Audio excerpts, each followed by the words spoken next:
Hi, everybody. Welcome. I'm Aurora. This is Lessons for Full Spectrum Humans.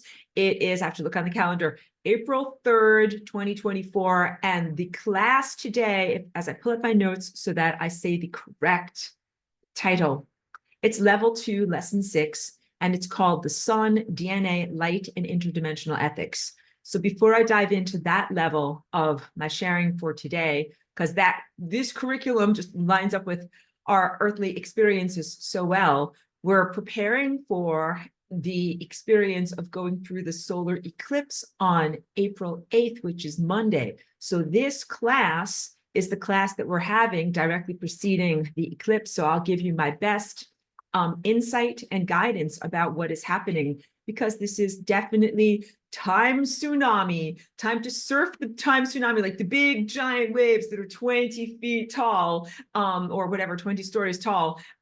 Yes, you're going to have to use a lot of balance and a lot of grace and a lot of your navigation skills. And so let's just talk about this because it does relate so beautifully to the thing that I'm sharing from 10 years ago, the idea of your DNA as an expression of solar consciousness, your toroidal energy field being connected to the sun's heliosphere, coronal mass ejections, and in fact, all behaviors of the sun, and the ethics of being present in reality and how you are emanating reality structures and also aligning with pre-existing reality structures, and also laterally influencing other organisms that also have DNA. So perfect topic for what we're about to go through. So let's just talk first, because I always keep it current for what we're experiencing in current events. The solar eclipse on April 8th is a bookend or a parentheses that has been bracketing this time since April 14th. Sorry, said the wrong words again. October 13th, 2023. So we just had a solar eclipse, October 13th, 2023, that went across the American Southwest. And I was in Phoenix for that. And I initially wasn't sure if I would be doing that journey. And I'm sharing this because it helps to contextualize everything. I had concern or fear or anxiety because I started planning for that trip in August of last year. And there were a lot of things that happened on Maui with the, I want to call them unexplained fires, the unusual and extraordinary fires in that area. And you recognize that you have really been in a wartime setting, and that war has been made upon you for a very long amount of time. I was concerned about, like, is it going to be safe? Should I do this? Should I travel? Should I this? Should I that? My mind went in all those places. And here's why I'm sharing this with you, because I made a very intentional choice in August. I'm like, yes, there's bad SHIT that is going on, but I have to move towards the things that I really wish to experience, plant seeds for the future, and also, go in alignment to the things that really matter to me. Can't just hunker down or quiver in one place or hide away. That was a really, really intense decision that I made.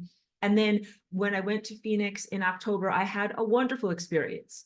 I was in community with other people who are very much energetically and socially on the same page as me, or in alignment with the same things that I believe in. And I was at a very positive gathering, and this woman had a sound bed where you could lay down and you're kind of like, your whole body is bathed in sound, and you listen with headphones, and you put on a little covering across your eyes, and it's all calibrated to take you into like a higher dimensional state. And I did that during the actual moment of the eclipse. And I had such a wonderful, expansive feeling. And I feel like was able to unhook or go into neutral, go into a quantum indeterminate state from reality, realign, kind of shift where I was going, along with a whole group of people, a lot of you, and then kind of reinsert, get back onto reality. And I didn't get back onto reality until like many, many hours after the eclipse. And I felt like I could have kept on going. I felt like it was just an increment, like imagine if you're running a race, one of these ultra marathons where you're just going to run every day. So I'm like, okay, that's not the end. We're going to keep going. That's pretty much what I felt. So anyway, I'm sharing some personally from my experience with you because I want you to feel that moving into this next eclipse, you must similarly impulse towards the reality structures that you truly wish to experience or to live within, and not merely quiver in place or be paralyzed in fear or be weighed down by traumas of the past or be diminished by your anxieties or concerns. And yes, you have to spend some amount of time fighting evil, and it's kind of like, like blocking stuff, getting away from stuff. That cannot be 99% of your experience. That should be a small slice of your experience. So when I'm doing my flying rainbow lasagna dance, I'm like super expansive. And then there's like garbage, garbage, garbage, get the garbage out of the way. And then super expansive again, or like evil, evil, evil stuff, get that away. So I make it part of the dance where I'm using my artistry to respond to like the dirty, gross things that shouldn't actually be there. I can't ignore them away. You're swimming through some garbage time streams right now. But I don't want my whole entire dance to be like scrubbing the cosmic toilet and getting all these things out of there that aren't supposed to be there. So that's my best guidance that I have for each one of you guys. Leading up to the eclipse, the best thing that I can tell you in terms of personal preparation, because you are going to do something. Hi, so great to see you. You are going to do something that is very similar to a marathon. And so if you were like 1 week out from running a marathon, which I've never done, again, I just constantly affirm that to you, but it is a lifelong dream of me, Aurora, to be able to do something like that. But, it takes an enormous amount of training is what I'm trying to say. So if I told you, oh, there's a marathon in 1 week, and you're like, great, like, it's like, you don't really have the time to train for it. Like you have to start, months or years in advance, and it is cumulative. So whatever you've already been doing in terms of your personal self-cultivation and your personal spiritual athleticism has already prepared you as much as it is possible for you to prepare for this ongoing incoming event, because we're already in the swells, we're already in the time waves of this event. So you're already going to be feeling a lot of it. So you've already done a lot of the preparation, and that preparation has to do with releasing and resolving traumas. That if there's one important thing that you can focus on that is valid to do over the next 5 days, is clearing and releasing whatever trauma comes up. So that means you will be free and flying without the baggage or the ballast to be able to go into a new level of reality that is not merely defined by the things that have happened to you in the past. That's the goal. The goal with a giant portal of experience, like what is on the horizon for us, is to be able to go into a completely new, undefined territory, not defined by what has happened according to you or your collective in the past. So envision, like, I have my sketchbook. I turn a fresh page in my sketchbook. I could paint or sketch anything.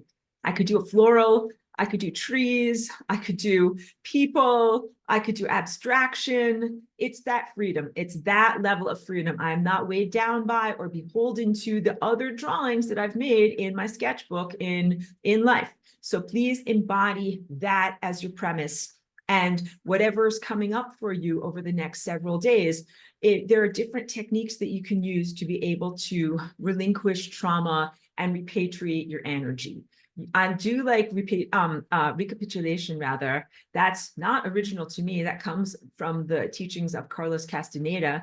And a lovely student of this class told me that she researched it. She was curious about it because I mentioned it and did the activity. It was very powerful. So it is very powerful. And it's using breath to be able to breathe back in fragments of self that were left behind in any emotional experience, and also breathe out any debris that might have lodged inside of you, either from the emotional experience or from not being entirely whole. That is a beautiful and valid spiritual practice in everything that we're doing. Another thing that I can tell you about is very unique to your situation in terms of let me get my magical piece of paper.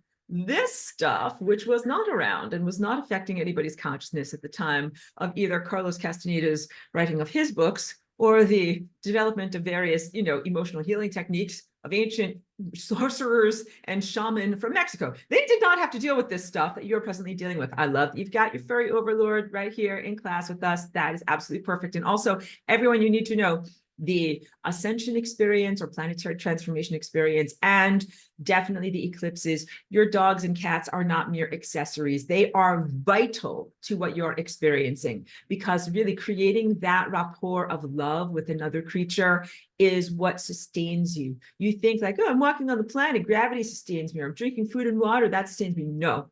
It is love, the love that you're able to have between yourself, cats, dogs, horses, even plants in your garden, crows, birds that fly overhead. All of that is really, really crucial.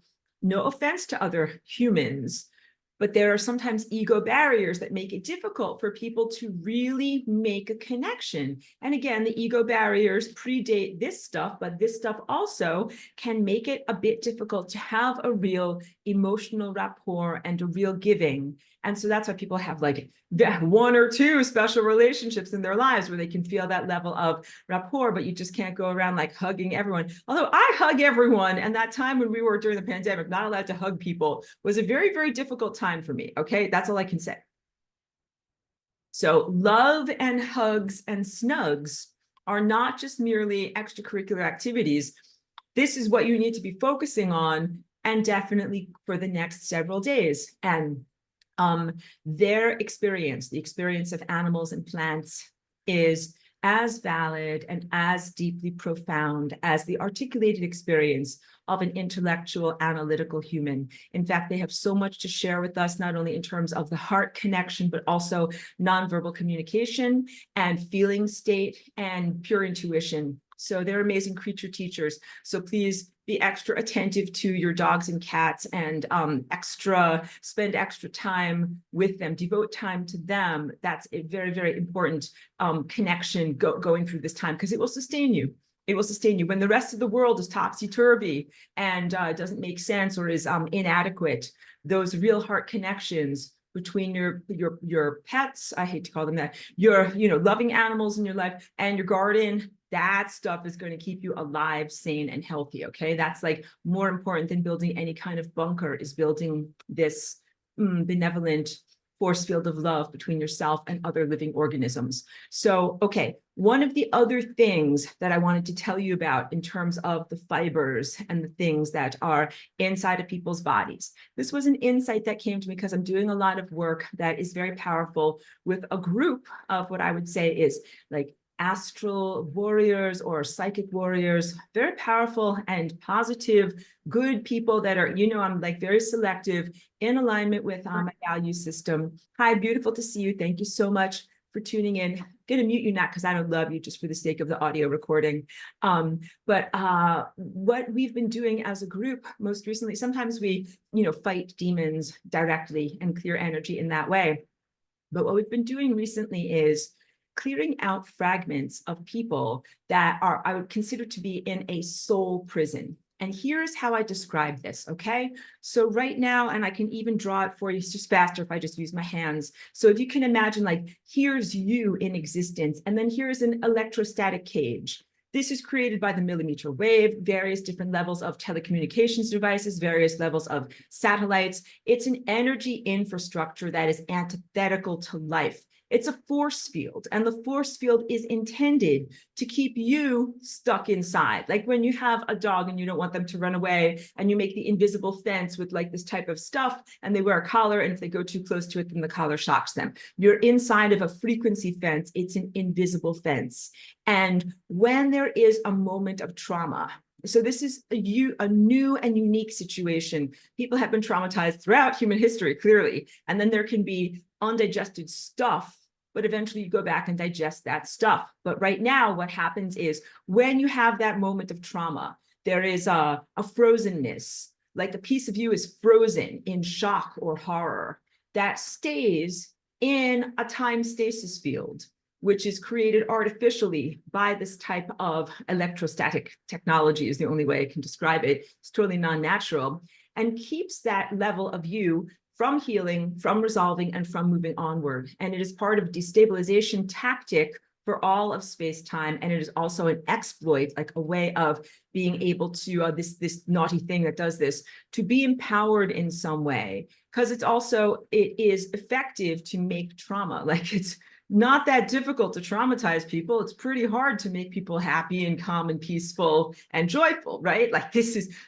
like, screwing up people is easy, like whatever, making them disarranged with horrors and nightmares and things like that. Keeping people like happy, calm, and peaceful and joyous is actually very hard, right? So yeah, it's like the least common denominator, the most effective tool for being able to get emotional energy. And then the key point is, stuck in a technological stasis prison, unable for these fragments of self to become resolved and return to owner, which is what is supposed to happen. So when you do recapitulation or soul fragment work, what you do, the key issue is you are drawing those aspects of yourself back to yourself. So if you had a negative experience and a piece of you is frozen in time, wherever, whenever, you're able to kind of get it out of prison and then reintegrate it. Like, the puzzle piece comes back, and you can even imagine kind of like dovetailing it back in or gluing it back in so that it relaminates and becomes a piece of you.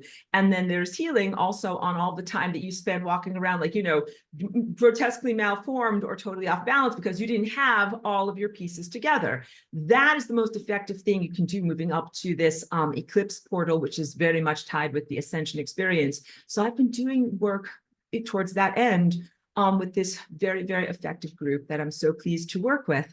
And I'm sharing with you now my insight, because I had an insight that every time you're exposed to 5G, the millimeter waves, it traumatizes individual cells of the body. When you are traumatized in a moment, like, I'll use the example, if somebody yells at you, even if you're an adult, they yell at you like, "You're not allowed to do that, you're a very bad person." There's a piece of you that's just like frozen there.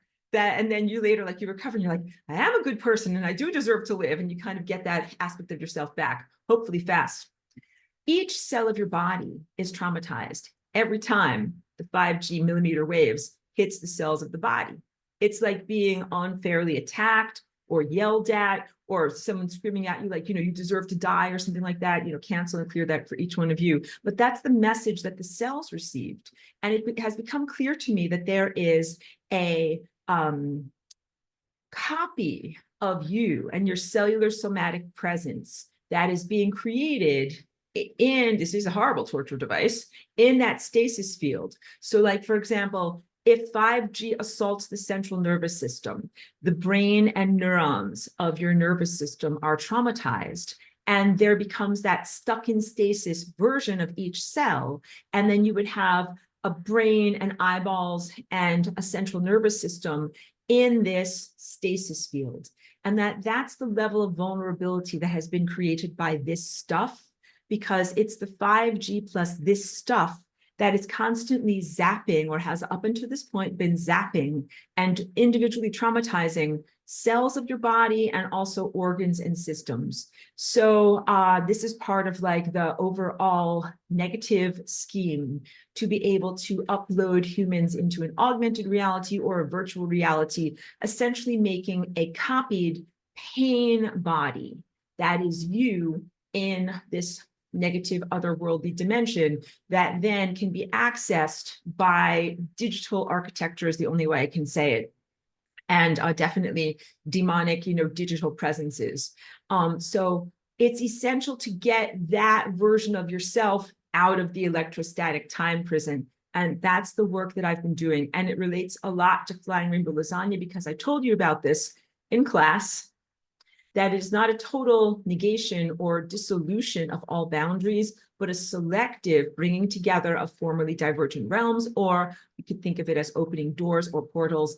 It is an effective way to use the Flying Rainbow Lasagna to repatriate that energy, get yourself and others that might be stuck in that realm out of that realm, and send all the energy back to the people it's supposed to be in. That is actually one of the most effective maneuvers, if you can do that. And so I'm sharing this with you. You're amazing students of this class. It's definitely a very advanced technique. and tactic, whatever, like if this were martial arts or something like that, this is definitely an advanced tactic because you are facing an advanced opponent. So the key thing in doing that is to be able to make these momentary kind of breaks. Like if you can turn off the stasis field for a second and kind of get those fragments to jump out, it doesn't matter if the stasis field turns back on, that everybody runs out. Everybody, because these are real pieces of you. Your own body parts are able to escape from that, and also other people's and other organisms' body parts. Because also this 5G affects plants and animals. It affects the natural processes of the entire natural world, the entire biosphere. So yes, you have traumatized trees, their photosynthesis has been diminished. You have traumatized insect life, microbial life, all of that stuff. It's actually a whole layer of reality. Like here is one layer of reality, here's another layer of reality, and then all of the stuff that's been trapped in time. Think of it also like a fuzzing out. If you could envision like radio station A and radio station B, and then there's radio station A.5 in between A and B, it's not a real place. It is just a place where it's kind of in between worlds and it's fuzzed out and stuff is there where it's not supposed to be. The best analogy that I've come up with is if you get a bruise, like if you have a bruise on your shoulder, it's because something broke the cell membranes and blood went where it's not supposed to go. And then your body goes through an extensive process to put everything back where it's supposed to be. You have this going on in time. You have pieces of yourself and other organisms and consciousness creating a time bruise. It's places where it's not supposed to be. And the healing is the reconstruction process of putting those boundaries back in place and getting the energy where it is actually supposed to go. So flying rainbow lasagna can also be a really effective tool in that effort to restore boundaries that are supposed to be there and repatriate the energy out of place. So that means put it back where it's supposed to go, bring it back to the person who's supposed to have it again. Okay, so when you do these types of activities, it is empowering for you because you are then whole and not off balance or grotesquely, amputated, but also that stuff that's been held in a stasis field has been like battery energy or juice for something very negative and criminal. And then it's out of juice. It's out of juice. And it doesn't just sit around though when it's out of juice. It's like, oh, I'm out of juice. How did that happen? I'm going to have to go torture someone, fill up these torture tanks again, right? So just be aware of that it is an ongoing effort to do that. Just like you brush your teeth and you're not like, hey, I'm done for my whole life. You're going to have to brush your teeth over and over, but please recognize that this is an ongoing necessity in terms of your energetic hygiene. And that the more of you that are doing things like this, the more it disempowers the dark side of technology and violation and slavery and going against boundaries. That doesn't have any energy to be able to do its negative plots anymore. So this is a huge re-empowerment of you, disempowerment of criminal activities. And again, maybe not a complete solution, but an effective response to. And like you can live a good life. I don't even want to say that, but like because I don't want to justify the eternal existence of this stuff that is aberrant, but I want you to know, like, I don't want you to put your life on hold and be like, okay, I'll start to really live once I eradicate evil 100%. I'm like, that could take a little bit of time. So you have to live your life while you're doing these other practices. Just like, you clean your bathroom so that it's not a microbial swamp, right? And there might still be like 10% microbes, but you're going to live your life very well. So clear out your soul fragments, reintegrate stuff, try not to get taken captive again, try to create those strong boundaries, continue onward. And then the whole point is, what should you do on the actual time of the eclipse? People are very concerned. They're like, they don't know if they're going to meditate. This is everyone rocking back and forth.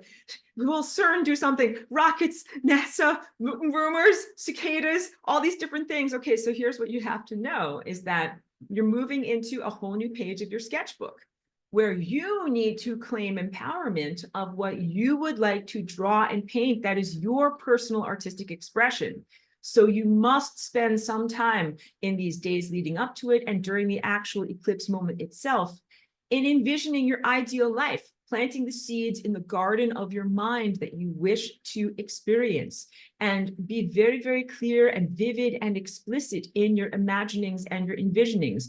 envision where you want to be within the next 1 year or 5 years or 10 years, the type of life you would like to have, the type of activities, what is your community like? What do you see on a larger social dynamic that needs to change? Like, we need to change the entire economy, the food supply, the way that people do healing or medicine, or, you know, physical interventions when they're ill. Purposefulness, bringing back or refocusing a purposefulness to people's existence beyond mere commodification. Be explicit in all of that, and also don't be so concerned about making a wrong note or, you know, making something ugly that you don't even begin, because it is an exploratory process. So with all of this, you can also make like the little asterisk note to the cosmos. Please note this is just a work in progress, and it is not in indelible ink yet, because you might change. So this is your best imagining for right now. You're going into this portal, which is an opportunity that you can use to not only align with pre-existing better reality structures, but to generate better stories, better narratives, better potentials for your future experience. And when you do that, you don't have to be perfect, and you might change in the future. And that's fine. But you have to do something. You can't just speak in the negatives and be fighting against evil all the time. You have to be moving towards what you really, really, really desire for yourself and others. So that's my best information for your mind and your intellect. And for your physical body, it's getting warmer in the northern hemisphere, where many of you live. Get in the sun as much as you can. I love that you're sitting right there in the sun outside while you're doing class. That is absolutely perfect. I just went for a nice long walk with my little girl, and we came, you know, my little dog, and we came back to be able to do this class. But spending as much time as I can getting up and doing sun gazing for that solar nutrition, and being in the sun to actually get the light on your skin is going to be hugely empowering and positive for your light body, because your light body is made out of more than optical light. It is made out of information, concepts, ideas, energy structures, time potentials. So really work on strengthening your rapport with the sun and the stars, and that will be really positive. So yeah, and I'll just speak very briefly, 1% of my energy to the disruption and nonsense that goes on. Like if they're going to fire rockets, or if they're going to do CERN, or if they're going to do any of these things, I'm absolutely responding to that as an individual and in the group work that I do. So I would like for you to allay your concerns. I don't want you to sit there in your high chair and be like, I'm an infant and I don't know what's going on. Like, I want you to know that this stuff is going on, but I also want you to know that that is not an inevitability. It doesn't have to perturb or destabilize you as you're, you know, making reality happen.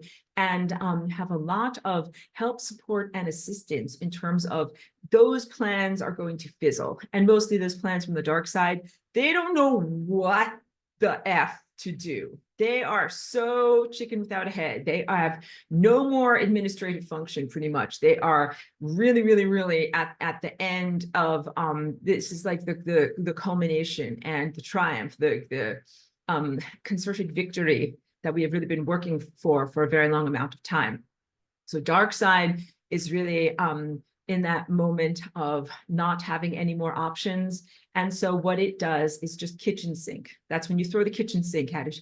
Some of this and some of this and some of this. It's like desperate, totally, you know, imbalanced, doesn't know what's going on. It's flying blind. So know that that is the foe, but also please know that like chaotic crapola can be dangerous to you, and you have to protect yourself from that. So don't just be like, oh, it's smooth sailing. They don't know what they're doing. It's like, they don't know what they're doing, and they're careening wildly around trying to make a lot of nonsense. And usually it's not that hard to make bad stuff happen. It's not that hard to screw things up. It's very hard to paint a masterpiece. So it's like the bar is very low for them. The hurdles are very low. Like, oh, all I have to do is like make a lot of nonsense and crapola and chaos, and that'd be great. And you're like, okay, no, that's not okay. And you have to be all the way up here, striving for excellence. So they don't have any more gas in their car, but you still have to watch out for them trying to sabotage you on your journey. All right. but also I have an enormous amount of optimism and very well-placed hopefulness as we're going through this, because this is like that. You thought the one in October was powerful.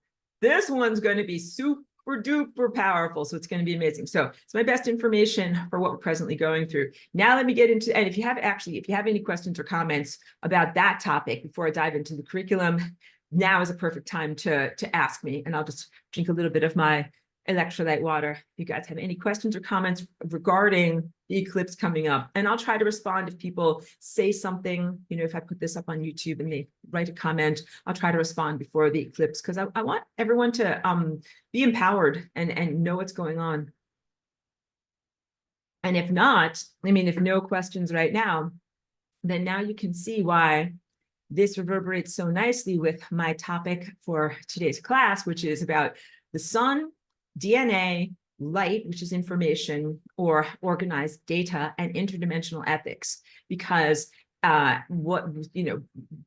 big emphasis here. Oh, wait, before I dive in, because it takes a little bit for you to type stuff out. I get it. So Charlie B, thank you for being here, says, I continue to be amazed at your direct insight. Thank you very much.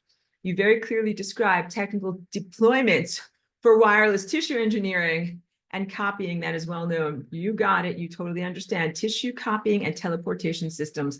Thank you very much. It's always hugely gratifying. If you guys do not know, Charlie B is a very highly advanced software engineer. He's very well informed, is what I'm trying to get my mouth to say, about all things artificial intelligence, all things biotechno-convergence, all things transhumanism. He's not in alignment with any of those things, but he is in that industry. And so just very, very excellent confirmation when I say these things. He's like, yep, you know exactly what that is. I'm like, yep, we know exactly what's going on. And this is also, this is essential to be able to respond effectively to what is happening.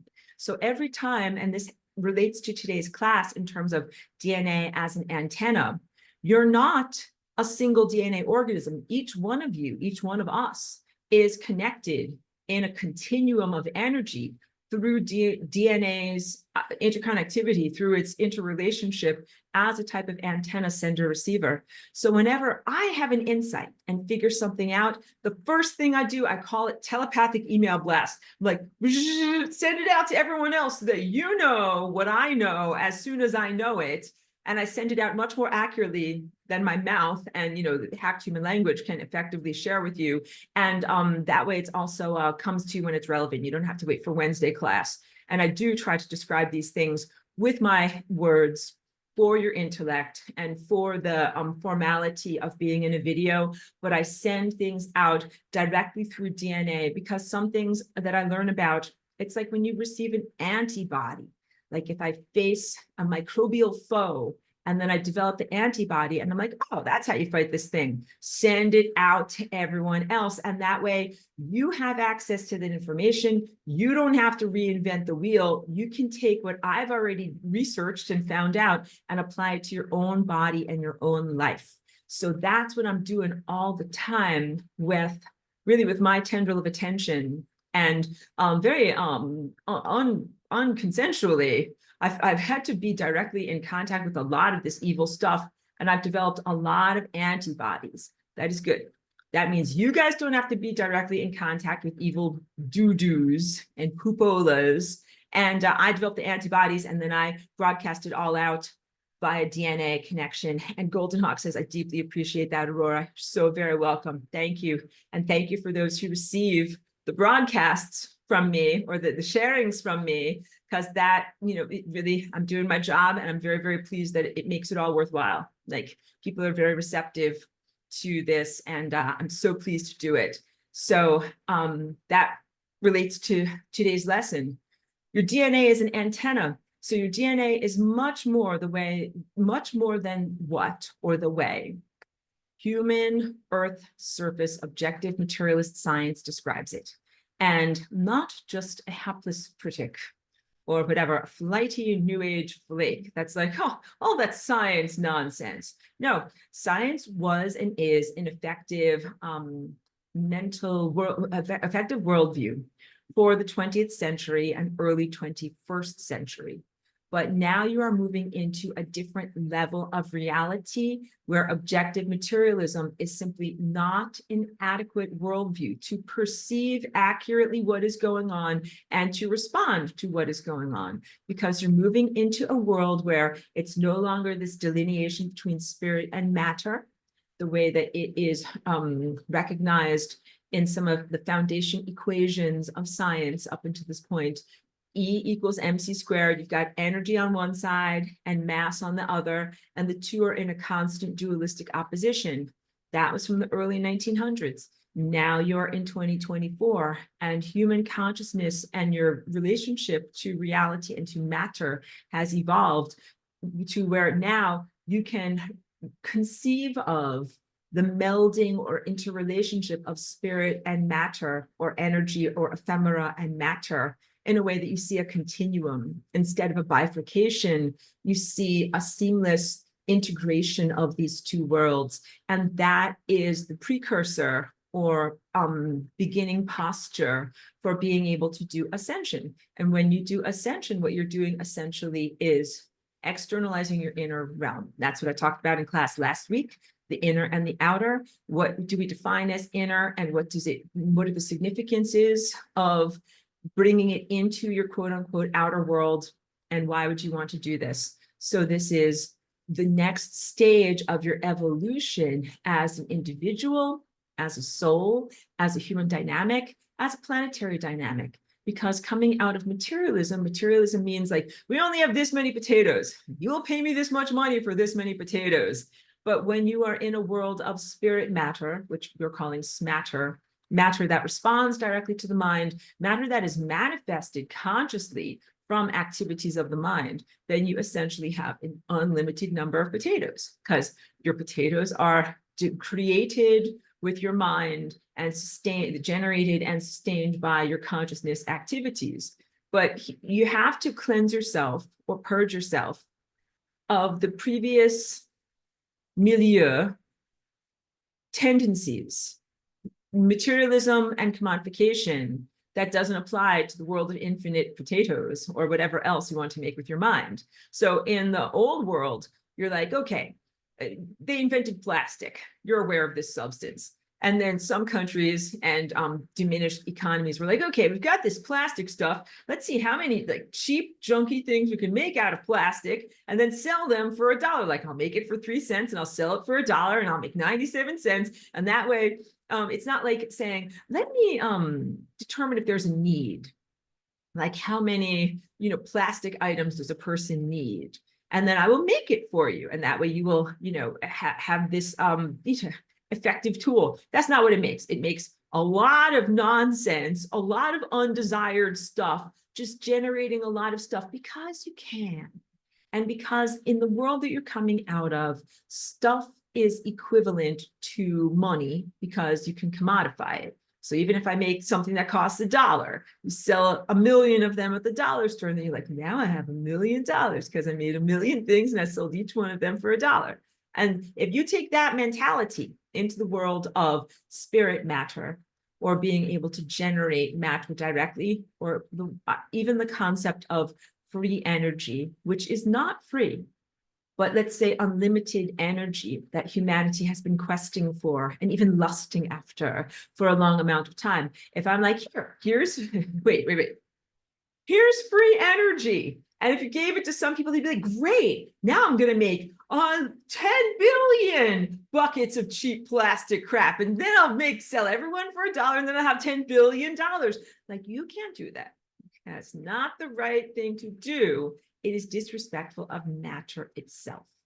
When you become adept enough at reality creation and matter creation, your value system must also change and shift, so that you're not just going to be like, well, what's the most precious substance? If I'm going to manifest matter, I'm going to manifest a diamond, and then I'll go to the pawn shop and I'll sell it, or go to a jeweler or a gem show, and then I'll get $10 billion because I manifested a diamond, or whatever it is. There's no question about, does the world need that mineral? Does the world need that item or object? Which is more valuable? A giant diamond or like, you know, an apple or a potato, something you can actually eat? And the answer is like, if you're very hungry, like the food is more valuable than a diamond, which is something that is decorative at best. So in this class, you're all wonderful people, and we are doing really, really well at modeling as a template an entirely new value system about what you will do with your manifestation abilities, that you're in training to be able to become a master manifester, where literally whatever you think about with your mind is instantly generated as an experience or an object in front of you. So of course you don't want to, I joke about this, and apologies for my late, apologies, but no apologies. Say, don't envision the Stay Puft Marshmallow Man. That's from that silly movie where they were in a magical moment and whatever they thought would come right out of their mind and be real. And he says to the guy, just don't think about it. And of course, that's what he thinks about. And it's a nightmare. You don't want to do that. You don't want to just manifest your nightmarish Stay Puft Marshmallow Man concerns or fears or phobias or anything like that. That's why the trauma release is a big part of that. Soul maturation is a big part of that. And being able to control, where's my little thing? Being able to control the tendril of attention, because this thing tends to quest around. It's like, you know, it's like, I'm going to touch on this, going to touch on this, going to touch on this, feeling all these different things. So you do have to learn how to train your attention so that it's not always diverging into areas that you don't want to be in. So when you start to sense your mind and your attention is going into thought structures that are not positive and benevolent, you just rein it in. Be like, oh, I didn't need to think about that. I don't want to be focusing on that. And you can withdraw your energy, erasing the rough sketch. You're like, oh, that's not really where I want my mind to be over there. And because I want you to know that you move into levels of total empowerment, but it's not like a wrestling match where the cosmos is like, you did the wrong thing and now you're going down. That is not like that. So again, you come out of this world of objective materialist science, commodification materialism, and dualistic behavioral control, which is punishment and reward.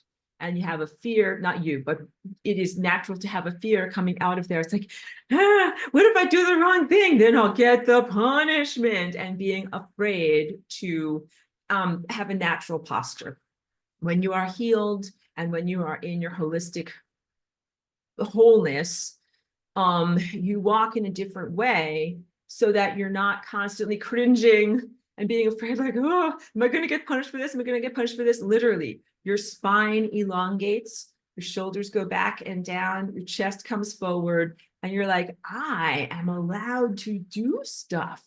I am making stuff, and I'm making stuff happen, and I'm allowed to do stuff. And if you make stuff that's not perfect, and you're like, I did that thing and it wasn't perfect, I'm allowed to fix it and make things better. And so this is very positive. I want you to know, like, it's totally unnatural and not your real self to walk around in a cringing, fearful posture, constantly afraid of being berated. And that's the fear of, you're not, this is all in quotes, you're not good enough to get into Christian heaven. Jesus will judge you and say, not for you, you know, you and you, you're going to heaven, but you're going to the lake of fire. Like, this is some deep psychological trauma and a lot of fragrant BS that is not truthful. And it's a big part of cleansing and purging when you go into an eclipse or when you go into an ascension moment, because you have to know that you are good enough and that you are loved and that you are celebrated. Not merely good enough, but like, woohoo, celebrated, you're awesome. But none of that means that you have free reign to just be able to do anything that is bad or naughty or to do your math homework incorrectly. So never take my work out of context or cherry pick what I'm talking about, because I'm also going to talk about a lot of things that refer to my lesson from 10 years ago, which is a lesson giving in moments of pristine innocence that right now you're not able to move forward because you are swimming through garbage because you got this stuff that is in almost everybody's biology and is very much affecting perception, cognition, and creation. So when I talk about a lot of these things, like one thing is not the desire, moving beyond the desire to control other people's behavior, because you live in a free will world and you must allow others to express their free will. But that does not mean that you must allow this stuff to express its free will to like rape, mutilate, and destroy you and turn you into some kind of whatever cyborg man, and then you will eat microchips for your breakfast. No, you are not obliged to do that at all. And when I talk about these rules of forgiveness and accommodation and love, that is really represented towards other biological embodied creatures. So there are two different sets of rules here. There's the love thy neighbor rule for your actual neighbors who are actual physical people who eat apples and potatoes and have a soul and are on a biological journey. Not this stuff. This stuff does not count as your neighbor. Please do not love it as your neighbor. Please do not turn the other cheek on it, because it will destroy your face, destroy your cheek, destroy your face, destroy your skull, destroy your ancestry, the capacity to have a face. That stuff is not good stuff. And exhibiting forgiveness and nonviolence towards it will not get mercy or compassion as a response. We'll just be like, oh, good, easy victim, easy pickings, send it in, boys, and we're going to just demolish everyone. No, you can't do that. Can't do that at all. So this is, I'm giving you the updated lesson now about boundaries, energetic boundaries. So first, let's talk about why we have to learn about energetic boundaries, because although I am often critical of objective materialist science, it is because it does not have a complete viewpoint, an accurate perspective on what DNA is. And this limited perspective comes from the way that science studies DNA. Science studies DNA in dead things, cells that are no longer alive and vibrant and performing their behaviors. And you can only learn so much from a dead thing. I always use this as the example because they used to do this with, not me, but old scientists used to like catch a butterfly and kill it with ether in a bell jar. And then, dissect it, cut off its wings, cut apart its body, and be like, whoa, that's what's inside of there. Now I know everything there is to know about a butterfly. No, now you know like 1% of what it is to be a butterfly. You have studied a dead corpse of a butterfly, but you know nothing about its emotions, its motivation, its worldview, its behavior. When you have a whole garden, butterflies have their own, sense of what makes sense. And he's like, first, I'm going to go to this flower, and then I'm going to go over here, and then I'm going to twirl around 3 times, and then I'm going to go over here. And it's doing something, because science has this anthropocentric error, which is just part of having the filter of being a human, that it does not validate the behavior and validate and elevate the behavior of other animals and plants as being as complex and as communicative as your own behavior. So people of this class, you are wonderful people, but the science of your time is very limited. So please be aware of how this limited science viewpoint might have come off on you. See what you can do to cleanse and remove and move beyond those limitations, because a huge aspect of what I'm here to do in rectification is to help humanity jump over the boundaries and limitations that your science of this time has implanted within you. And the very foundation one is the necessity of death. That's a big one. So like your medical science and what science says when it looks at the behavior and shape of your DNA, that it talks all about things like telomeres, and how many copies can you make of a cell from a parent cell, mother cell to a daughter cell. And science is essentially creating its baseline presumptions about what is life, what is longevity, and what is health by studying cars that don't run properly. You have a lot of cars that are on the road without your engines tuned properly, and all the scientists are like calibrating to it, and they're like, oh yes, the engine must be this far out of calibration. It's like, no, like, yes, your car will only run for 10 years if you never get a tune-up. You got it? Like, but if you do this, this, and this, if you change the oil and you get the tune-up, then your car can last for 100 million years. So literally, the definition of medical science and what the scientific viewpoint tells you is possible in your body is extremely flawed and limited. And luckily, you are not beholden to any kind of commitment to science. Science is a limited viewpoint and is constantly evolving by its own admission, and you are not required to obey its dictates about what possibilities, what is possible for you in your body, what is possible for you in your mind, what is possible for you with your consciousness, what is possible for you in your life. That's very, very, very big stuff. It's not a full rejection of everything that science describes, because some of that stuff is very valid and accurate and good. Like if you kill a butterfly, you're like, yep, butterflies have wings. They do indeed have wings. And they've got these little shingles on their wings. They definitely have that stuff. So there's a lot of stuff that is valid and good, but there is a blind spot or limitation area of ignorance, and that has to do with not studying enough organisms when they are alive and their behavioralism, and not being able to recognize complex patterns. Like even in the atmosphere of this room that I'm in, there's complex molecular dances that are going on between the gases, the oxygen and nitrogen and carbon dioxide that are around me, and the patterns that those gases are making, that science looks at them as like, just a bunch of chaotic nonsense. Let's go on and kill some butterflies. And I'm like, no, don't kill butterflies. And also, this is a complex dance pattern, and that science is just not complex enough to be able to comprehend and perceive accurately what the dance pattern is and what it's saying. So you're in a library of life that is so complex and so rich, so information rich. But you have to have the proper perception and the proper presumption. You have to presume information. Otherwise, like, imagine if you were super hubristic and you walk through a library, you're like books, what's all this nonsense? Look at these squiggly lines. This means nothing. Throw it out the window, please. You would be like, no, like this stuff means something. Okay, so like that's what it is when humans are walking through the natural world, and they're like Brownian motion, stupid molecular bonding, blah, nothing's really happening. It's like you're throwing books out the window. Those squiggly lines actually mean something. So the interconnectivity of matter, phases of matter, gases, oxidation, cellular respiration, like these are all miracles that are controlled by consciousness.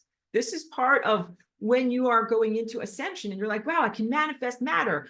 First, you go through this preparation process where you're like, the glucose in my body is a miracle. Like I just drank some tea, there was some glucose in it, and now that light is inside of me. Like you will find miracles just making a cup of tea, boiling the water in the kettle, the glucose going into your body, and the process of having a cognitive event through your neurology and through your energy field. And that is appropriate because once you go through that level of wisdom attainment and accreting light, then you're given like the car keys to be able to drive wherever you want, or the magic paintbrush that you can use to paint whatever you want in reality. You're already in a reverence for reality and recognizing that reality is non-random. And then being a good person, wanting to jam with the band. That means you want to sound good when you get in with other musicians. You don't just want to be like playing the wrong notes in the wrong key, not on the beat. Everyone will look at you and be like, we got something going on here. Like, can you please add to it? So that's the idea, to be an organism that is aware of the complexities of the communications that are already ongoing, and that you have the willingness to learn that language and then integrate your own efforts to communicate and express yourself into that larger field of ongoing expression. And when you look at it in that sense, then you can't just make a giant diamond, because that's like making weird music in the band, and everyone else is going to be like, what? Why are you farting up the joint? Like, what's this about? Why are you making this? Like, I want to make a diamond to be rich. And like, imagine like the diamonds are dripping, whatever. It's like Marilyn Monroe is dancing, dollar bills are flying through the air. That's the wrong value system, and the band does not appreciate it.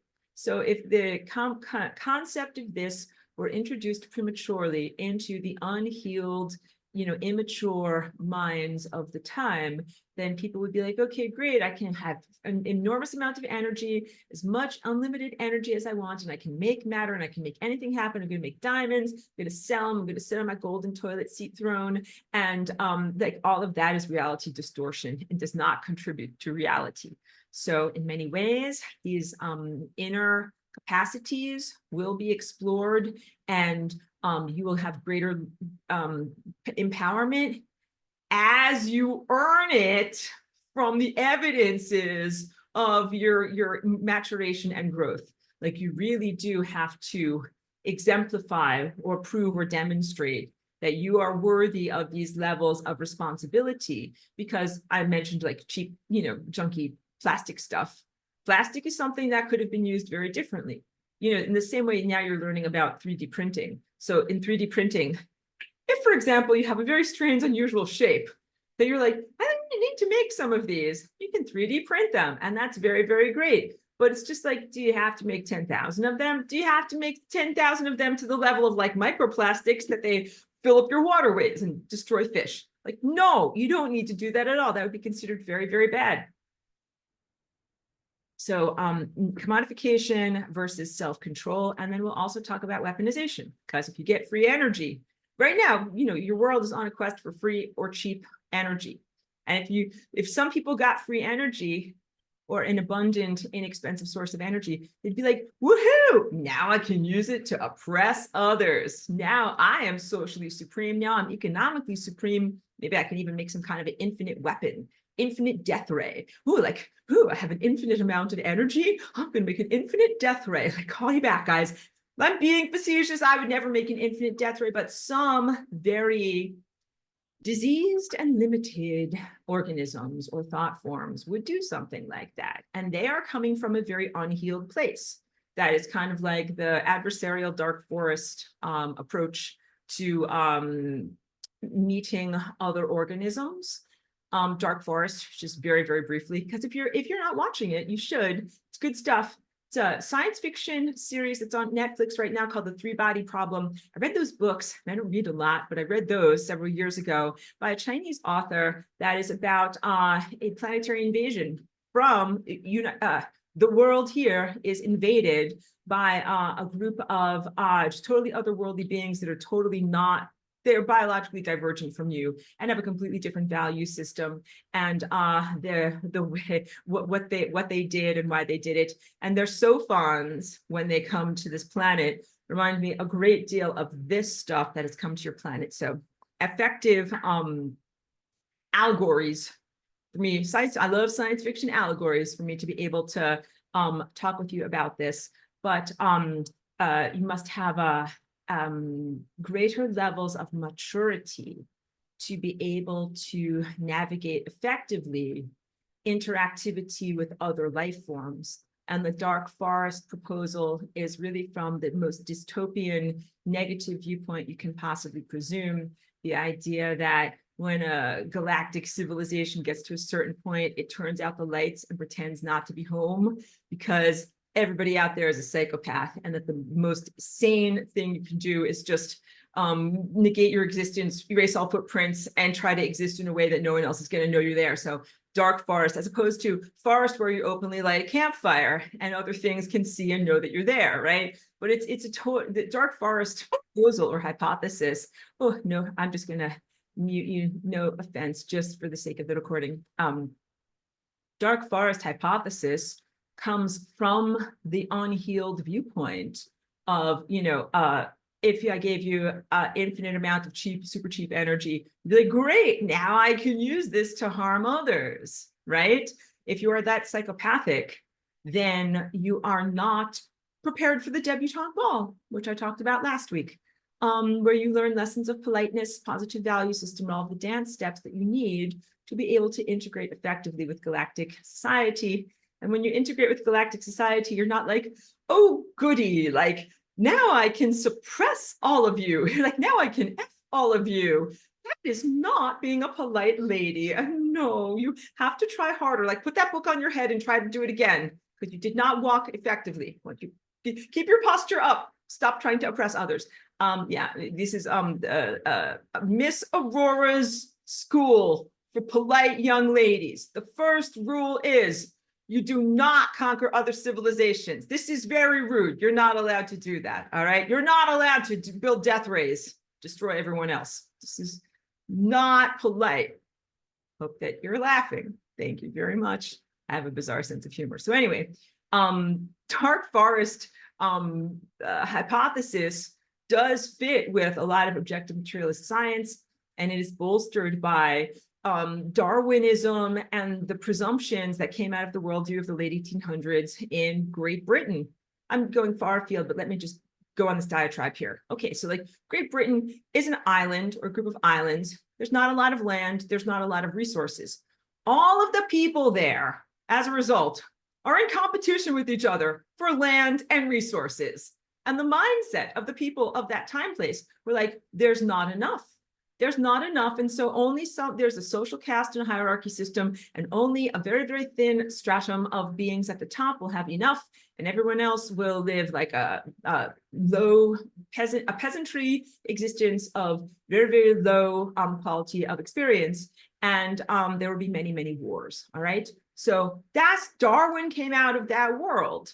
And he took those human, anthropocentric, and ethnocentric presumptions to his viewing of the natural world. And he projected upon the natural world all of those frailties that came from his culture. Said things like, there's not enough land, there's not enough forest, there's not enough light, the trees are all fighting for light, the monkeys are all fighting for fruit, everybody's fighting for resources, and that is not what is accurate at all.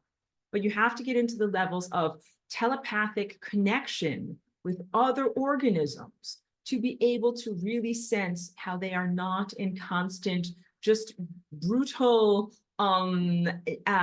unconscious war all the time. They're not just randomly fighting, eating, and they also, you know what they don't do? They like, whatever, if you're a lion and you hunt baboons or whatever, some kind of big cat, they don't just kill every baboon. They eat one. They eat one. And they're like, now I'm so full, I don't have to eat for 5 more days. And then when they're ready to eat again, they eat one. So it is a mania and an unhealthiness of the unhealed, distorted human. And we talked also about the predator's mind, the implantations at the levels of mind, and genetic modifications that have happened many times throughout human history or development. But I didn't want to say development because it's impeding you. So you got modified, but you didn't develop. But bad stuff happened to you that made humans do these types of things that are very unhealthy. Like if humans were going to eat baboons or a food source, they'd be like, okay, I killed one and I ate one, but I'm going to be hungry tomorrow and the next day and the next day and the next day. So how about I kill all of them and then put them in my freezer or put them in my root cellar, save them up so that way I can and then I'm not going to share them with those guys over there either. That is insane and wrong and not healthy and not good. So there's a whole value system and a whole complexity at what is happening in nature that is not what is experienced in the realm of human commerce and in the very, very distorted realm of human intellect and commodification and materialism. There's mania. So when you ascend, you're moving beyond materialism. Again, materialism says there's a limited number of potatoes or baboons in the world, and that sets the price of this commodity. And that's why gold or diamonds are expensive, because there's a limited number of them and they're not that freely available. But when you can make stuff with your mind, it's kind of like having a 3D printer, except you don't just work with crappy plastic filament, you work with matter itself. And then you literally can create whatever you need. But your value system must grow and evolve first, because you can't just make an endless number of whatever type of commodity and then either keep it all stored up in your treasure hoards or prevent others from accessing it without a subscription or something like that. None of that works. None of that works. And you also recognize that your whole entire society begins to gain access to these levels of materialistic empowerment. So it's not like, okay, like only this country over here is going to have, the ability to manifest, and these guys over here will stay the peasants. And then if you want something, you're going to have to come to me. You're going to have to be nice to me. You're going to have to kiss my ass. Then I will make something for you. Like you would never do that. In fact, by the time you get to these levels of profound empowerment over matter itself, to be able to manifest matter itself, You would not do it for a commodity. You would simply see a need and fill that need. So you'd be like, oh, like, I can tell that guy over here, his aorta is about to explode. He's got some kind of an aneurysm or whatever. And I'm just going to mentally manifest some kind of a healing, like covering on his artery in his chest, in his thorax, so that his heart won't explode. I'm just going to do it. I'm not going to be like, create a contract. You're going to have to pay me this much so that I can fix your heart. Like when you currently go to the doctor, you'll be needing an appointment, insurance, blah, blah. You're going to have to pay a lot of money. Someone's going to get paid on all of this. You don't do that. You do not do that. When you're at the level of being able to create matter directly, you're like, oh, yeah, that guy's going to have an aortic aneurysm. So I'm just going to fix it right up. Boom. And then he goes on with his life. And he doesn't have to go into $1 million worth of medical debt either, which is what would happen in the materialistic world. So not only is it possible to do more stuff with your mind directly or with your intention or with your inner ephemeral aspects to control matter and to create matter, but also your value system and your behavioral motivations change and grow and evolve in light of that. And if you were given these capacitations prematurely without the changes and upgrades to your value system, that is when there would be a real problem. Like if someone gave you a materializer machine, similar to a 3D printer, but more like a Star Trek replicator.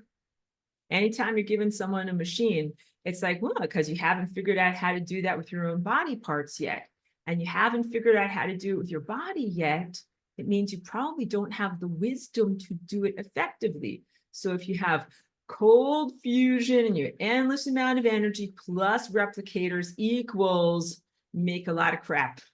That's not the stuff that you actually need to be making. Same problems, same difficulties, coming to the right words here, same flawed presumptions and unhealed anthropocentric and ethnocentric tendencies projected onto the world with technology. And that's literally my criticism of most science fiction stories like Star Trek, where they are still essentially flawed people with mommy issues, but in space with lasers. Or that's also, I joke about that. That's like Star Wars and Jupiter ascending. Everybody's like fighting, shooting each other with projectile weapons, pew, pew. And they have lasers, and lasers are pure light. And they're using light to attack each other. Where I come from, that is unimaginable. Like they're using light as a weapon. Yeah, they're using light as a weapon. Like you can't do that. It's wrong. But they're doing it. Why? Because they have access to technology that allows for greater levels of empowerment, but they have not yet accreted enough light to have the wisdom as to how to actually use what they have created. And a lot of times, these toys are reverse engineered from other levels of organism, and it's giving firecrackers to children because the children do not have the wisdom to effectively deploy the technology that is being used. And so technology is itself inherently distorting. When you give it to those who are unprepared for its repercussions, it becomes extra distorting. And it also is training wheels and baby steps, when what you really should be doing is becoming a real marathon runner where you don't need the training wheels. And by the time you do that, everything in you changes so that you don't have the same motivations and value system that once motivated you. So I want to talk about what DNA is. So science describes and speaks about DNA based on the idea of chopping it up into pieces instead of looking at it as a totality. So if you have one of those Christmas sweaters that has a picture of Snoopy on the front, like there's Snoopy and a Christmas tree and his doghouse, and that is visible to you because of the way that the threads are interwoven. And if I took that sweater and I chopped it up all into pieces and I put it in a centrifuge, and then I separated out like the green yarn, the red yarn, the white yarn, and the black yarn, and I was able to see roughly like the proportions of what I had, but I wasn't really looking at it and studying it in terms of what is the picture that it creates when this is whole and alive. Science is doing the centrifuge. I'm sorry, my words went so far awry here, but you would not get, to finish my analogy, you would not get an accurate picture of the Snoopy sweater, although you would be able to assess certain aspects or qualities of the sweater, which is now no longer a sweater. Okay, so your DNA is coiled together like a sweater. This is called supercoiling. DNA is not just a line of DNA. That would be like one yarn. DNA is interwoven together into extremely complex patterns that are called supercoiling. And it is coiled in this way when it is a chromosome, like an X or a Y-shaped chromosome, and it is coiled up in order to have the maximum efficiency use of space. Because if you pull all these threads out, then they take up a large volume. And if you coil them up effectively, then they can fit inside of a smaller area. Just like if you are going to go on an airplane and you have to coil up all of your stuff into your carry-on so that your socks and your underwears and your t-shirts and everything like that fit in your luggage just to be efficiently packed so that you can get to your destination. Once you get to your destination, everything can explode out again. So I'm just going to do a little bit of drawing here. I'm going to draw a cell of your body. Hooray. I don't know what to do. Okay, good. Zoom gave me a new thing, guys, and so I'm working with it. First, I'm going to draw I'm just going to draw one cell membrane. I know what's going on here. Just draw one cell membrane. That's a pretty good cell. But I'm going to draw a bunch of them because you know you've got trillions of cells in your body. And here's like the big exaggerated one. So I just have a little bit more room to be able to draw because this has a nucleus inside of it. And of course, you have nuclei inside of all of your other little cells here too. And inside of your nucleus, let's get a good color here. This is your DNA. It's all squiggled around. This is called chromatin. So when your DNA is just like a big, giant, squiggly ball of yarn, that is called chromatin. And it only organizes itself into X and Y shaped chromosomes for a very, very specific event in the life cycle of a cell, and that is called mitosis, when the cell is divided, and it literally divides down the middle, and then splits in two, one in this direction, the other one in this direction. The parent cell becomes two daughter cells. Wait, how do I rewind? Here we go, rewind, rewind, rewind. Each one of these cells, let's just draw a little squiggle, so you've got DNA inside of each one of them. So I'm talking about the flying rainbow lasagna and how this influences other people. So the first thing I want you to get across in this comprehension is that this is like my shorthand for your DNA doing the flying rainbow lasagna dance inside of your cells, but I'll talk much more about it. But you can see this little, I'm trying to draw a lasagna shape there. It's a roughly shaped lasagna. So you've got one cell is doing this flying rainbow lasagna do-si-do, twisting, dancing, oscillation. But that's not the flying rainbow lasagna. The flying rainbow lasagna is also these guys over here create a flying rainbow lasagna. And maybe these guys do it too. Maybe it's oriented at a different angle. That one is oriented that way. And let's say this guy over here does it too, and it's oriented at this angle. And it's not the best drawing. But I was trying to get across to you the idea that when you do the flying rainbow lasagna, it is an oscillation at the level of your DNA as well as your overarching energy field, and that every single one of your individuated cells is doing its own unique version of the flying rainbow lasagna dance. So that means, because, okay, in my dance class or throughout, when you see me demonstrate it, you'll see me do things with my hands. And what you'll see is, like, I have the up-down initial oscillation, and there's a side to side, but one of my hands might be going up, down, and the other of my hands might be going side to side. And then one of my hands does end over end. And then another one of my hands does like an in out. These are my hands exemplifying what my cells are doing. And I've got trillions of cells. That's like having trillions of genetic pianos, and each one is playing its own unique group of notes. And this is how you create a chord within your whole entire body being. So some of my cells might be doing an up-down oscillation, while at the very same moment, some of them are doing an in-out pulsation, and some of them are doing a tumbling end over end. And since you have trillions of cells, like I just told you, you have 4 basic movements of what the flying rainbow lasagna is, just like you have 4 basic amino acids that make up the alphabet letters of what your DNA is. You have the up, down, side to side, in, out, and end over end, okay? Up, down, side to side, in, out, end over end, and that all of this happens at the same time that this is twirling around like this. So it's not like you only have 4 letters of the alphabet, because you have each cell of your body is able to use those 4 movements, and you end up with an almost uncountable number of permutations, because you have trillions of cells, each of which is playing its own unique music, and that adds up to the totality of you as an organism doing lasagna.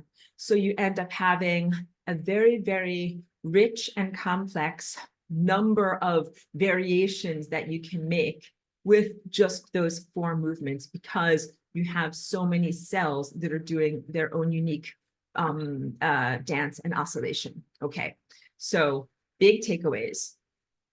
Science often describes DNA, what it is, and its behavior as if it is a flat, static object. It is not flat.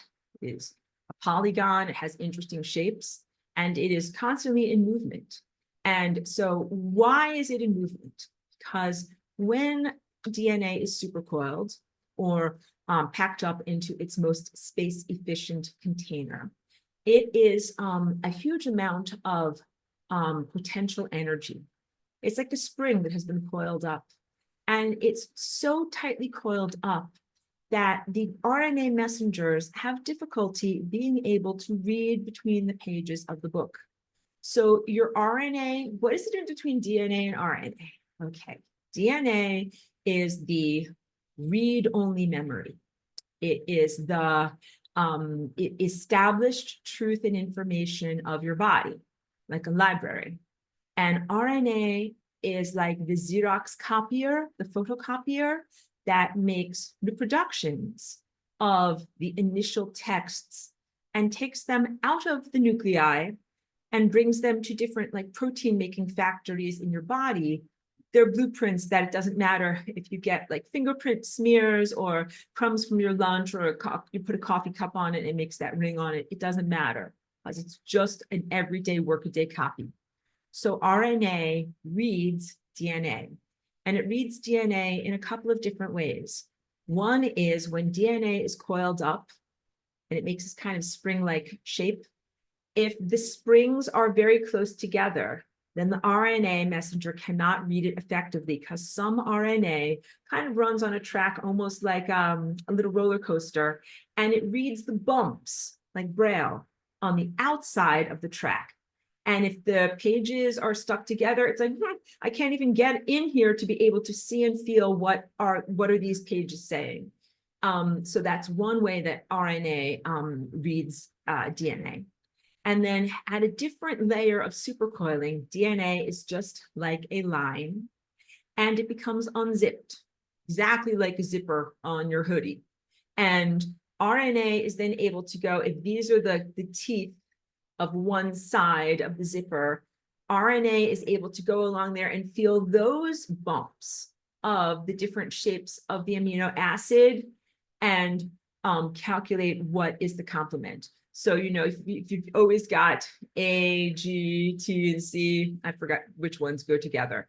They always have their same partners, and you always can find the complement. So If you have a T and it's always going to attach to an A, then the RNA is like, oh, I've got a T over here, going to make an A. So it just creates the complementary zipper structures that can then be, again, replicated and used in the various body processes that you have in your body. Science recognizes this. Science has not had a scope that is delicate enough and fast enough to be able to perceive these activities of DNA while it is actually alive. But it's just, so it's made a bunch of animations and they're good to look at, but they're not, it's not the same as a photograph or a film. It's just starting to get sophisticated enough to be able to see what is going on. And then when it does, it will be able to actually look at the Snoopy sweater, because you do not just have randomly knotted together yarns. You actually have a genetic sweater that is intentionally woven together, and it speaks and gains its intentionality from the way that things are next to each other. So when you take all of the chromatin or all of the Snoopy sweater and it's just a pile of yarn, science is like, this means nothing. It's 99% junk. And it is not junk. It is undiscovered patterns. And a lot of those patterns are topological, meaning relating to the folding of surfaces. And when the surfaces are folded in exactly the right way, it creates a picture that is a wholeness, or comprehensive is the word I'm looking for. It creates a comprehensive image. And that image is something that is meaningful. And that is what your DNA is really all about. So what makes a butterfly alive, and why it goes to this flower and this flower and does 3 flips in between these 2 flowers, is actually intentional and important. And your DNA has very specific, intentional, and important behavior in the way that it uncurls itself, snips and splices itself, and puts itself back together. So this is known as supercoiling. When things are all coiled up to become an X or a Y chromosome that's packed up, it's called supercoiling. And when it is uncurled, that is called epigenetics. EPI is the prefix that means within, a phenomenon within another phenomenon. So orchids are epiphytes. They are the plant that grows on another plant. They don't have their own house. They are couch surfers. They live on another plant. DNA is a blueprint or a code, and epigenetics is a blueprint or a code or behavioralism that rules the code. And your DNA is much more than just a blueprint for your protein structures of your body. Characteristics that can be perceived, such as your eye color or your hair color, or the shape of your toes and fingers, or whether you have attached earlobes or non-attached earlobes, other things like that. DNA does denote many of those physical appearance-based characteristics. But DNA is also your connection to time. DNA is directly related to this shape, your time body, your light body. And DNA is also a bridge of light that connects you directly to the sun and the stars. So you have singularity that is inside of you. You have this shape, and you have singularity right here that is inside of you. And that singularity also exists in the nucleus of every single one of your cells. So I've told you this many times, the crown chakra, bing, right up here, that is where Vivis Fontanelle is. And that is where you connect to God, highest dimensional consciousness presence. But it doesn't just happen at the top of your scalp over here. It actually happens through every single cell of your body at the level of your nucleus, specifically in your DNA. And it happens through the behavior of your DNA. I have to dance with my hands, keep putting stuff down. So your DNA is constantly moving, twisting, oscillating, vibrating, doing stuff, and transmitting a music-like level of information. Here's my piano. My piano is a digital piano, like a synthesizer. But I have dreams that one day I will have a piano with strings. Could be a grand piano, could be an upright. They even have, if I was super fancy, like if I'm really sharing my solar eclipse desires in the world, they have this one piano that has these sliders. It is a grand piano, and where the strings are stretched out in the body that you open up with the lid, there are sliders that you can use to change the tuning, because most pianos are tuned towards, you know, the Western musical scale, but there are all these other types of musical scales that you can tune an instrument to that are, you know, expansive and fun to work with. And so, yes, you can make all sorts of new types of notes and combinations. It's definitely expert level stuff to tune your own piano. But wouldn't that be amazing to have a piano like that? Anyway, sharing of dreams to the periphery. And now focusing on why I'm telling you about this. You are like a piano. You have vibrating strings inside of you. When you stimulate those strings in a certain way, it emits music, and the music is the music of life. And the behavior of your DNA is an expression that is your unique artistry in the world. That is essentially what epigenetics is, or the code that rules your code. You are given the potential, like the raw materials of your DNA. But it's all about how you play it or use it as an expression of the truth of your soul. Wait, let me get a little bit more water here. Hold on one moment. I'm sorry, my glass is over here. Hold on one moment. So your DNA and its behavior is an expression of the uniqueness and individuality of the truth of your soul. Identical twins have the same exact identical genetic code, but they do not have exactly the same life experiences, and they do not develop the same levels of disease or expressions of health in their lives. Sometimes you have even a disease like cancer, which is called a genetic disease. Cancer is a time disease because your DNA is connected to time, and cancer is considered a genetic disease. It means you have a disease of time. And that really means you have pathogens and unwanted hijackers and couch surfers in your DNA who are not supposed to be there, that are making signals, do corrosive things to the body. But I share this only because DNA that's the same in identical twins does not necessarily mean that they are fated to both develop the same disease, because they might have the potentials for developing cancer written into their DNA, but they play their pianos differently. And that means that some of them might have tightly coiled DNA chapters that are about how to have cancer.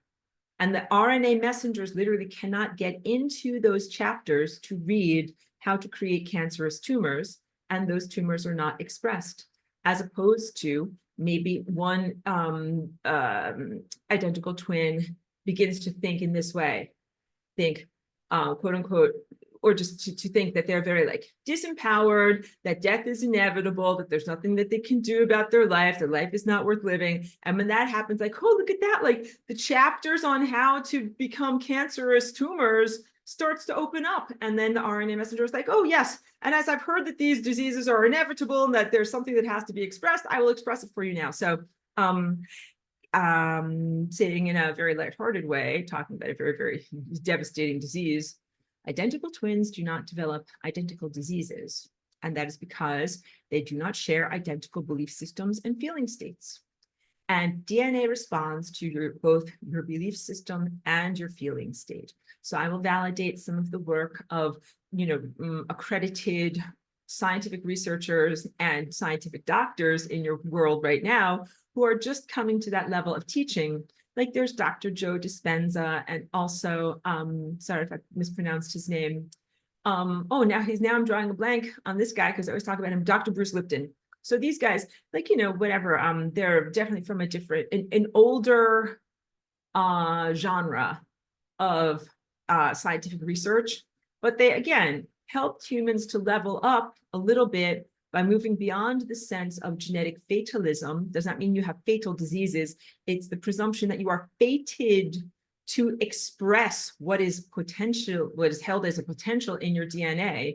And both of those two guys teach people in terms of healing and genetic expression that it is not inevitable to manifest what is written in your DNA as a potential. Sorry, my thing turns off after an hour and a half to restart, and you might hear beeping. But that it is largely based on things that you can control. And it's a good message of empowerment. So I'm happy that those guys are out there. Yeah, Bruce Lipton, thank you very much for reminding me of that. Bruce Lipton, I think, has done good work and definitely helped humanity to level up a bit in the presumptions of why do some people get diseases and what makes the diseases happen and how can you be powerful in not manifesting diseases.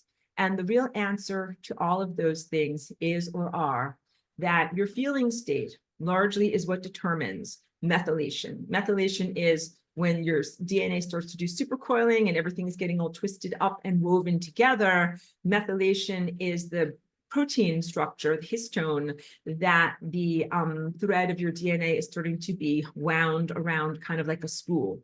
And people have all sorts of different difficulties with methylation that relate to difficulties in detoxification. This is known as the MTHFR mutation, which is actually not a small proportion of your population. It's actually 60% of the population has MTHFR. And so it's actually more normative to have that than not to have that. You might not know this because it's not part of objective materialist science, but that mutation goes all the way back to Akhenaten, who was a very strange genetic individual in ancient Egypt. And the tendencies of a person that has MTHFR means they have difficulties with their methylation and are not able to effectively detoxify from certain substances like aluminum and also the folates, folic acid, the stuff that they add to enriched flour. So you got aluminum that's in the subcutaneous pollutions, but then anytime that you're eating flour, it's bleached and enriched. And they do that because to take all the vitamins out of it, then they got to put some vitamins back into it. Hi, Princess Cheeky has awoken, and we will share bribes with Cheeky. Come on over, girl. But first, we're going to talk about how they make all the pregnant ladies take the folic acid because it is supposed to help against neural tube defects. But if they are MTHFR, then they can't process folic acid effectively, and it becomes a creator of cellular metabolite debris. It actually harms biological health as opposed to give biological health. So the justification for putting enrichments, quote unquote, into all the white flour products on your bakery shelves is to help pregnant women. But it's not necessarily helping pregnant women. And if you eat a lot of folic acid and your MTHFR, then you end up having a bunch of cellular metabolite stuff and junk that you don't want inside of you. Folates are great, which means eating green leafy vegetables. Your body can process it when it's in the natural form of a green leafy vegetable like spinach. But when it's put into the enriched flour, your body can't process it, all right? And I bring this up because it is one of the hallmarks of problems with methylation, difficulties or fragilities in being able to detoxify the body. And MTHFR also tends towards just collecting my thoughts for a moment, birth defects along the midline. So that can be a cleft palate, tongue ties, holes in baby's heart, diaphragm issues, and other forms of connective tissue disorders. There's nothing wrong with any of this. These are just like genetic weirdnesses that are in your world. But you have a lot of genetic weirdnesses. And the point is they don't have to be disease causing or hold you back or cause a mortality event, depending upon the way that you play the genetic piano that you embody, depending upon how you express through your particular body instrument. Hold on one moment. So methylation is one of the genetic behaviors that science is just starting to comprehend. You have genetic behavior. It's not just enough to say you have a book or you have a musical score. It's all about how you read it. It's all about how you interpret it and how you play that truthfulness into reality. So yeah, you can have a very good life no matter what is your genetic potential, depending upon how you utilize that genetic potential. So now we get to the sense of flying rainbow lasagna.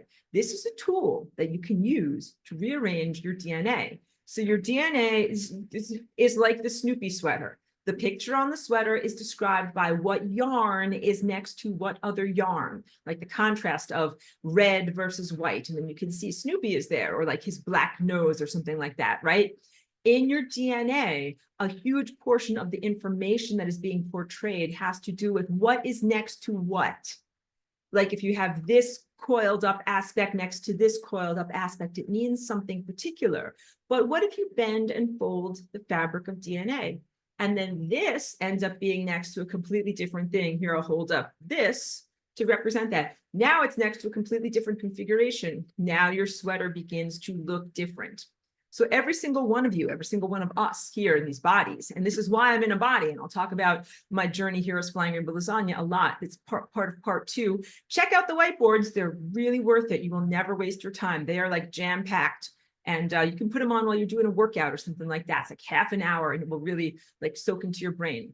Flying Rainbow Lasagna as a way to topologically change and reconstruct, deconstruct and then reconstruct the shape and behavior of your DNA so that it says something new. So here are some of the dormant faculties that you have within every single one of your DNA structures here as a unique individual. You have the potential to live an eternal life, to not die and to regenerate. That's one of the big things. And this is why I'm at odds with medical science, because they're not ready for that level of radical assertion. But that is really the truth. You have immortality as an innate dormant aspect of your DNA. Cheeky is barking at me, even though she's just got her bribes. Cheeky, I gotta work, okay, boss? Go eat your fruit.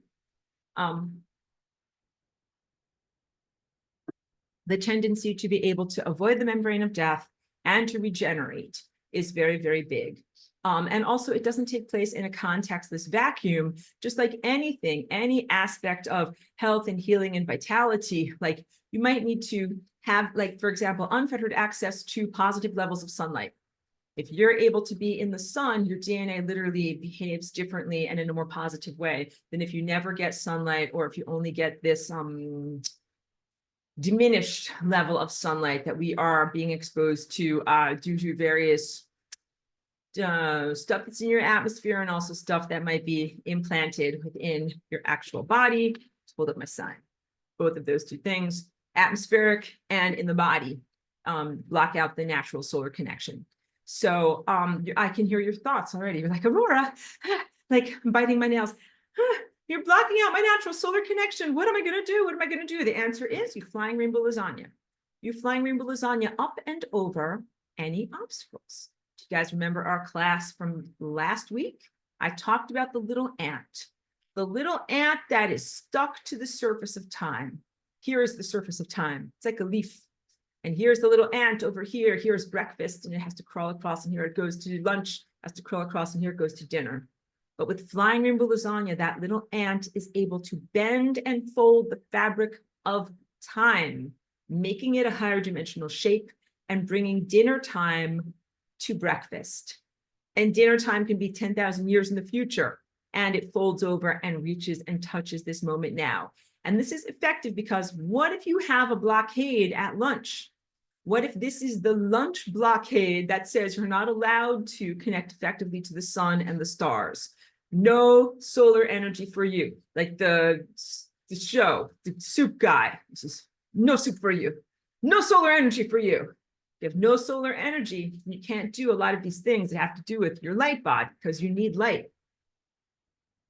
So what you can do is flying rainbow lasagna, jump up and over that blockade in order to get to the sun.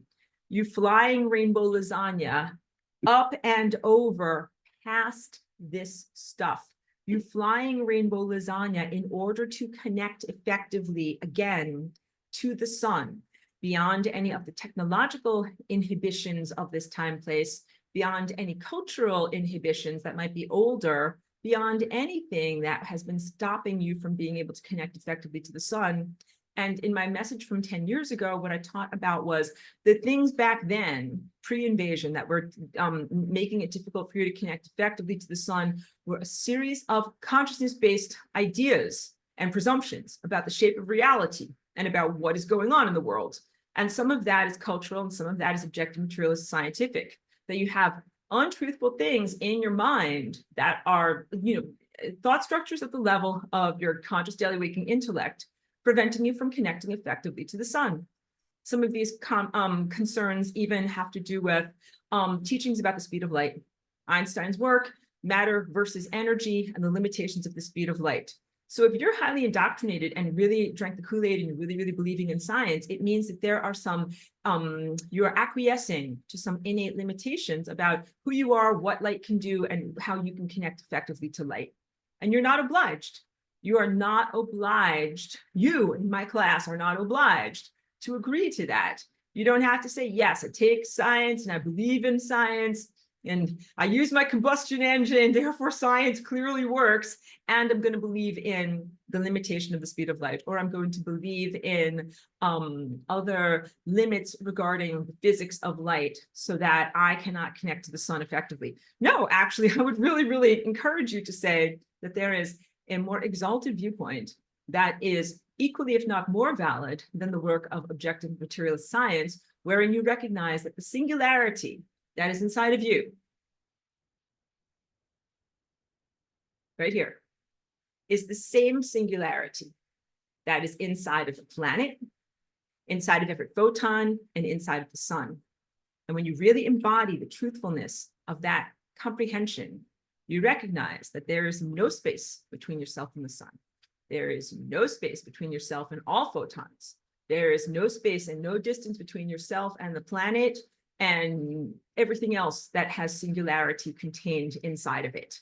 And when you are able to truly embody those profundities, then you are able to do a lot of things that science says is or are impossible, including be sustained entirely upon light without the intervention of having to eat physical matter, and move or experience information at a faster than light speed, and bend and fold the fabric of time and space into new and interesting convolutions that make it possible for you to reconnect to God, the divine presence.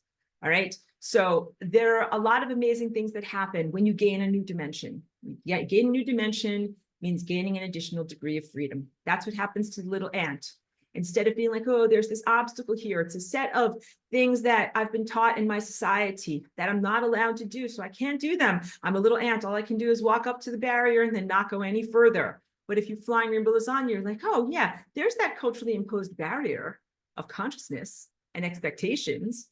And what I can do is jump up and over it and have the experience nonetheless. Or I can bring the experience to me, negating the barrier that is there. So these barriers that are inside of you, some of them are things that you might have been exposed to from reading them in a book, but more importantly, more critically, many of them were genetically spliced into you. You've been spliced a bunch of times as a species, and it hasn't been good. This is lesson 18 stuff, that planetary invasion and diminishment of consciousness, and specifically your diminished connectivity to the sun and the stars and the source of all consciousness and divine presence, all right? That you have been targeted in selective genetic manipulation to disempower you. So these aren't just random obstacles that fell in your way that are making it difficult for you to connect to the sun and the stars and to God.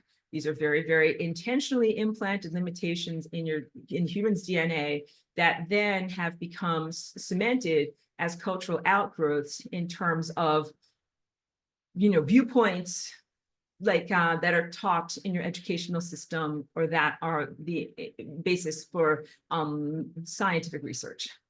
So genetics first, thought structures second. Because if you're just working on the level of changing your thought structures, that is great, because DNA does respond to new thought structures, but you also at a certain point must learn to reweave your DNA and have it behave in a new way directly. So what makes one twin get cancer and another twin not get cancer? And the answer to that is their thought structures and emotional landscape. That had to do with expressions of potentials inside the body. But you can also create new potentials. So wait, let me drink more, I'm so thirsty.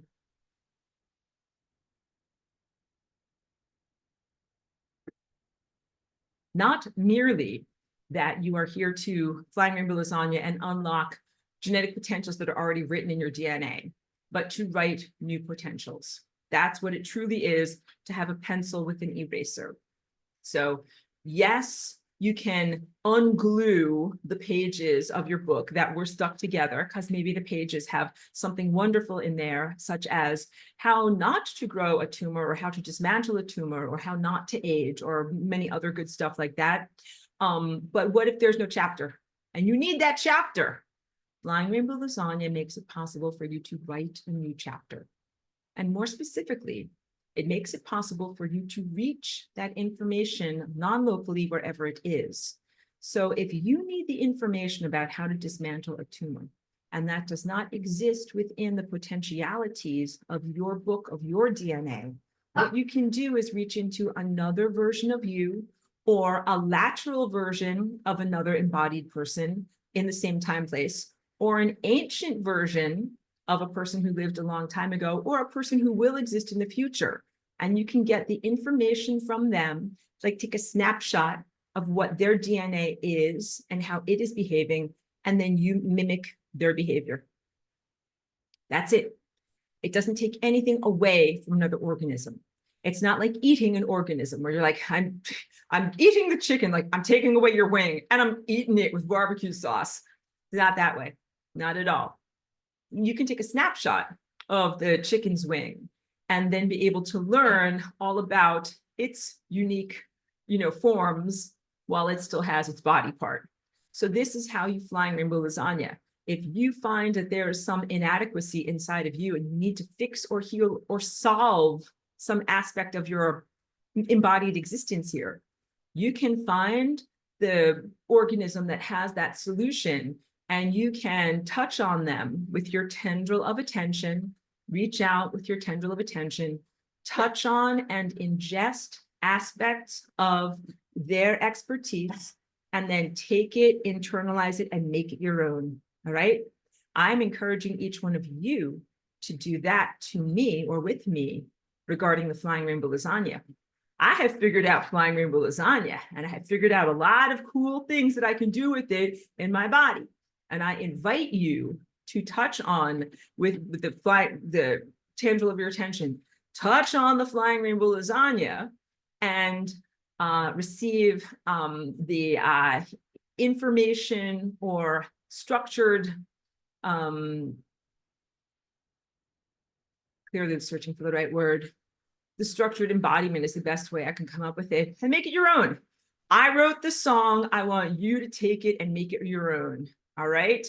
I wrote the basic melody and I wrote the basic notes and the lyrics. But when you're a musician, you're like, I really like that song. Someone else wrote it. Doesn't mean that guy is the only person who's allowed to sing it. Of course, you're allowed to sing other people's music. You take it and you make it your own. So maybe you have to change the way that you sing certain things. Because like if you're trying to sing a song by like Freddie Mercury, something like that, Robert Plant, they are good singers. You might not have a voice exactly like theirs. You might need to change the range that you sing or how long you sing something, but that doesn't matter. What matters is that you embody it and make it your own unique expression. I implore you, or my invitation to you is, take the concept of the flying rainbow lasagna as I've written it, as a melody and as a self-expression, and embody it with your body, because your instrument is different than my instrument, and your life experience is different than my experience, and your cultural imperatives are different than my presumptions and context, and your family is different, your ancestors are different. There's so many things that are different, but that doesn't matter. Because if you really like a song, even if it's a Led Zeppelin song, like you can play it on the violin. The original music was not played on violins, but you can translate it.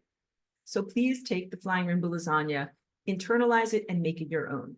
None of this, when I say that, is an invitation to anyone to eat me, like you eat the piano, or to drain my energy banks. You can't do that. That is not allowed, because I need my piano and I need my energy. And when you go dancing around time like a flying rainbow lasagna, you don't just randomly steal other people's energy. No.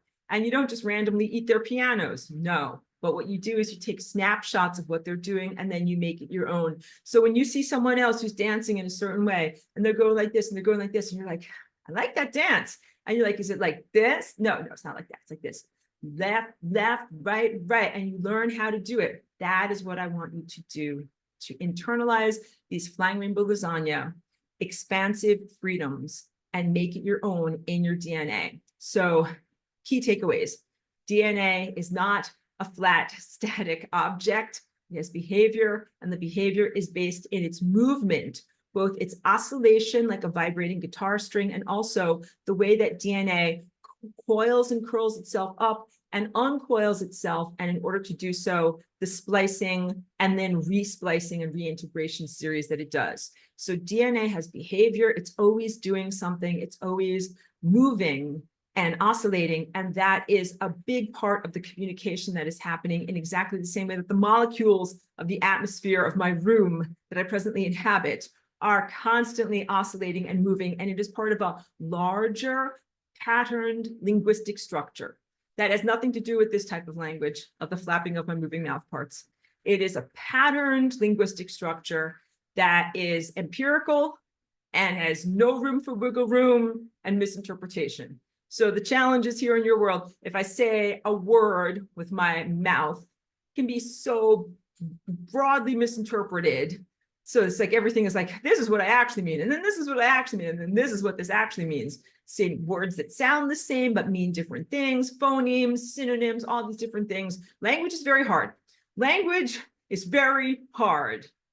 Even though I've gotten good at it, and now I spend hours each week talking to you guys. But this is why I started off with music and artwork, because language is hard. Painting is easy. And creating these patterns with DNA is a direct, again, empirical language. There's not a way to misinterpret it. And it feels that much more correct and satisfying for me to communicate in that way.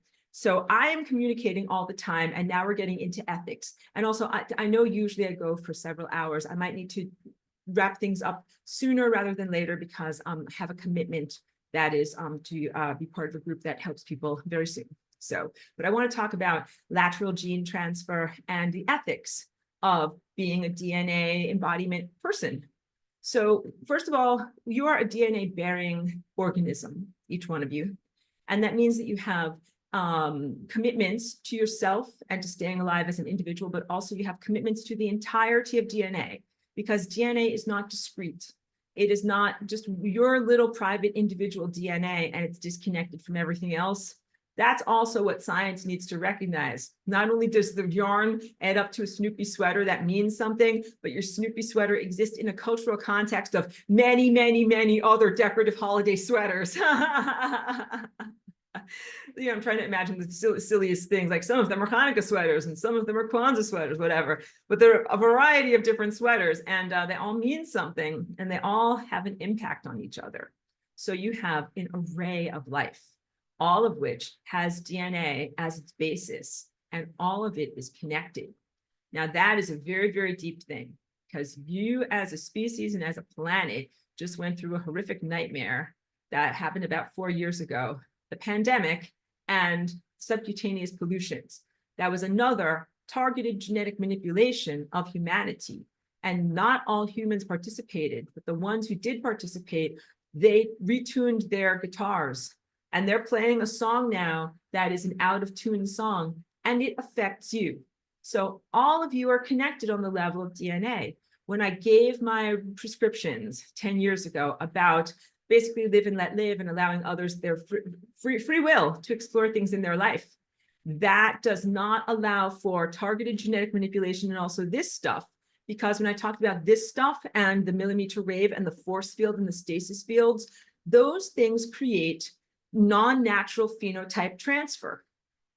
So what's the difference between genotype and phenotype? Genotype is the potentials in your blueprint, and phenotype is the expression of how that actually looks. And there's a miles difference between genotype and phenotype, like how something actually looks versus how it is in a potential in your blueprint.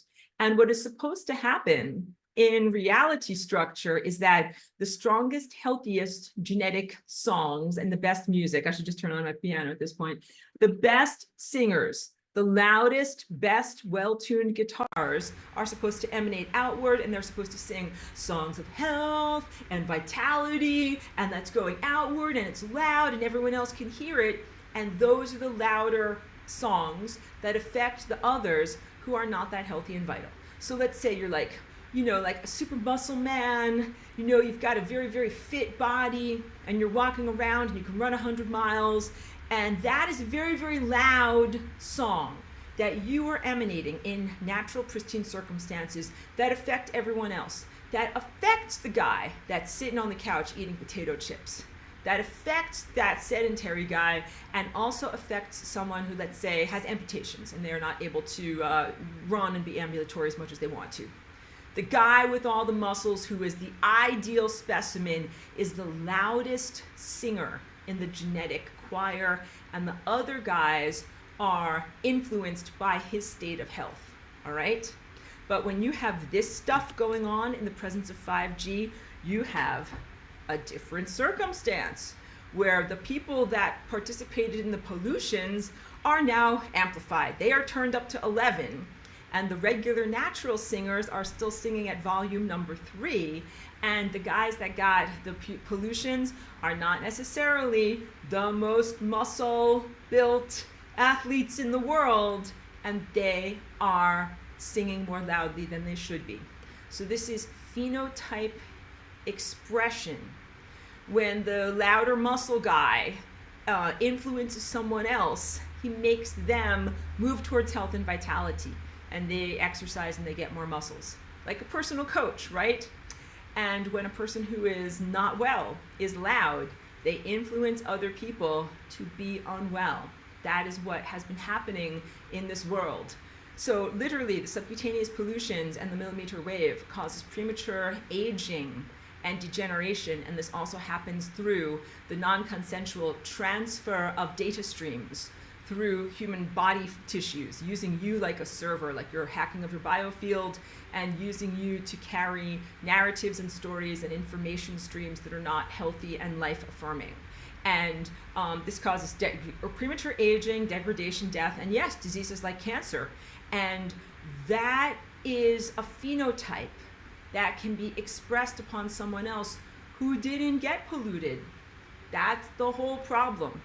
That if I'm saying from my class from 10 years ago, hey, you do you, I do me. I don't agree with your choices, but good luck. Like, go enjoy your folly and do all the things you need to do because you got to learn.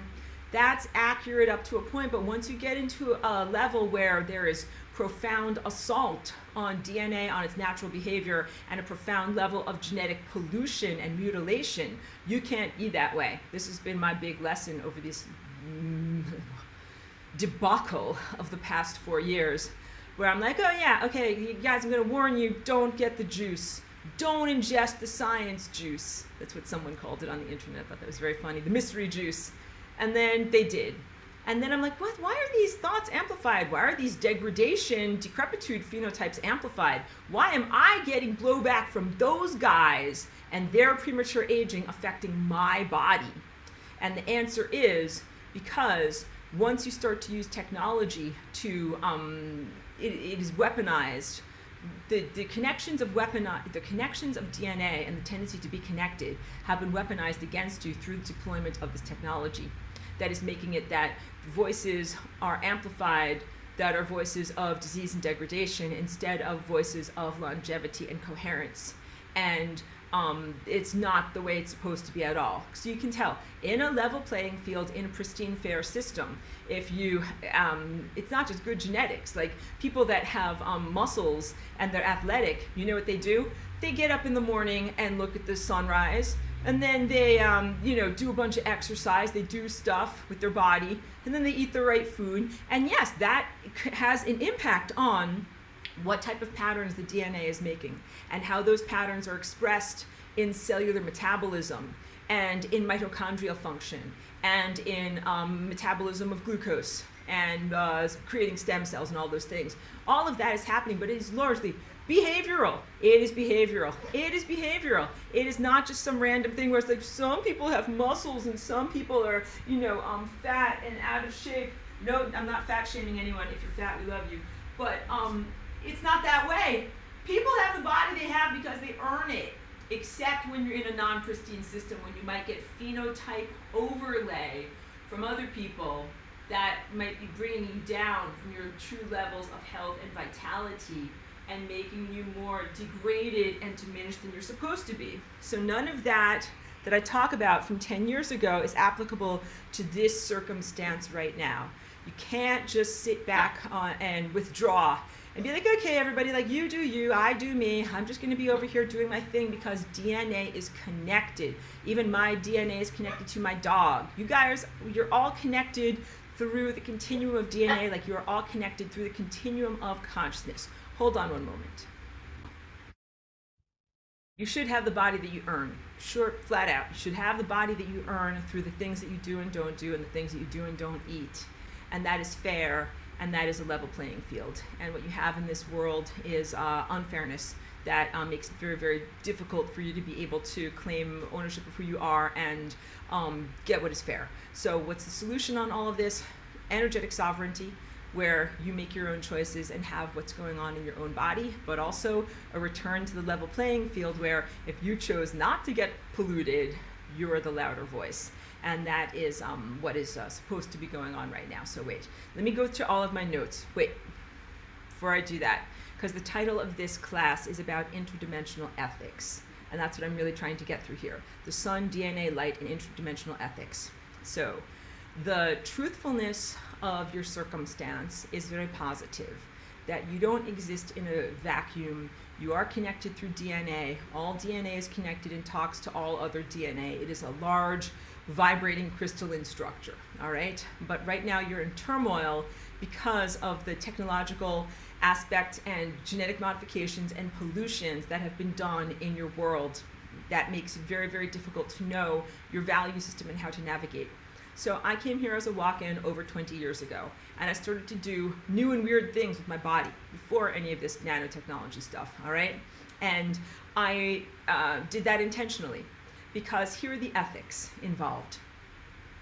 When you sing with your DNA, and you send out your energy and your vibration, you are affecting other people around you, even if you never write a book or make music or do a video. You're expressing yourself through DNA, and you have a profound impact, even if you sat in a cave and never talked to anyone. And I did more than sit in a cave. Literally, again, I came here as part of my mission to not only change this body on the level of DNA, but to make that information available to all of you. So this was a question about free will. Like, I'm going to take over and inhabit this body that had a DNA structure very similar to the bodies that you guys have right now, but my body right now does not have DNA that is similar in its behavior to you at all, because I've been flying rainbow lasagnaing for over 20 years. And this isn't about me just coming in and being a little friendly little mutation. This is about me being a changed and upgraded version of what a human can be, and then making that music available in the world, and it's gonna affect you. It's going to affect you because it is part of what it is to be in community. And this is like a time-tested tradition. People come into your world and they do things like paint paintings, make music, and write books, and that is how new ideas are injected into your world. It's like going to the grocery store and getting new nutrition. And Van Gogh, painted some paintings that became nutrition in your world. Like, inspired artists and thinkers bring in this information, and it influences your culture. So I came here as along those lines. I had to kind of learn about artwork and expression in your world, and then begin working within those parameters to influence human culture. all very, very, very intentionally. And I'm just collecting my thoughts from it because my dog keeps on barking, keeps on distracting me. I didn't need to have like a permission slip to say like, I'm allowed to do this. Like, I'm allowed to do this. It's totally appropriate. And the way that I've always dealt with this, made it an offer, but not something that is mandatory. Like if you're interested and you like the music that you hear from me, you can take this music and you can make it with your own body parts. You can change your life in your way that is similar to how I've changed my life in my way. So clearly I am alive. The body did not die. That's one of the first things. Like, if you want to not die, do the flying rainbow lasagna. This is how I do it. And then the other thing is, like, if you want to not age, I'm not aging. This is how you do it, flying rainbow lasagna. And then also, if you want to supersede the genetic limitations that were programmed into you beyond the cultural impositions of language and science and other viewpoints, but if you want to return to your factory settings to be able to connect with God, the divine presence, you can flying rainbow lasagna too. Because what I do is not just come here once with a set of ideas and then share that, but I hop in and out of reality all the time. And I call that going to the grocery store and getting fresh groceries. You guys would say you don't have a car and the store is far away. And I'm like, I'm going to get out to the car and I'm going to get oranges and avocados and everything good. And then I'm going to jump back into reality. I'm going to share it all with you guys. That is what I do. Because I also say this in the classroom 10 years ago. Like, imagine if you didn't answer your phone and you have your inbox is blowing up. You have 10 million messages. That's what it's like between humanity and the sun and the stars. You have all of these dormant messages that you've never been able to access about how to live and what you should be doing with your life and how to be healthy and all these very positive, life-affirming guidances that you should be getting from the sun and the stars and from light directly. And instead, it's in your inbox. It's backlogged because humanity has been cut off from your natural higher insight. And this is the blockade over here that it's difficult to get past. But when you flying rainbow lasagna, you can jump up and over that blockade and you can reconnect. And when you reconnect, you notice you have a backlog of 10 million messages that are all about what you should be doing and how you can be inspired and how you can not only change what you're doing in your body, but in your whole entire human social dynamic. You can change and restructure the way that you do commodification and the social hierarchy and money or, whatever, markers for value. All of that can and should be rearranged in light of, literally in light of, the ideas and momentum or directives that are given to you from the sun. So let's say if you guys can't jump out to the sun and get that information, I'm like, no problem. I've got a car. I'll jump out to the grocery store, right? This is me jumping out to the grocery store between me and the sun. I'm going to get all of that information. I'm going to bring it back here, and then I'm going to share it with the world. And I'm going to share it with the world as a lateral expression of the vibrating nature of my DNA, which is an antenna that both sends and receives. But I'm also going to share it with you in the form of flapping of my moving mouth parts, videos, visionary artwork, and also the music that I make. It should go like this because I don't really play the guitar. And the music that I make. And that is all within the ethics and the value system of cosmic law. So when I talk about the ethics of DNA, you have to recognize that you're part of a continuum and that you're not just a discrete object.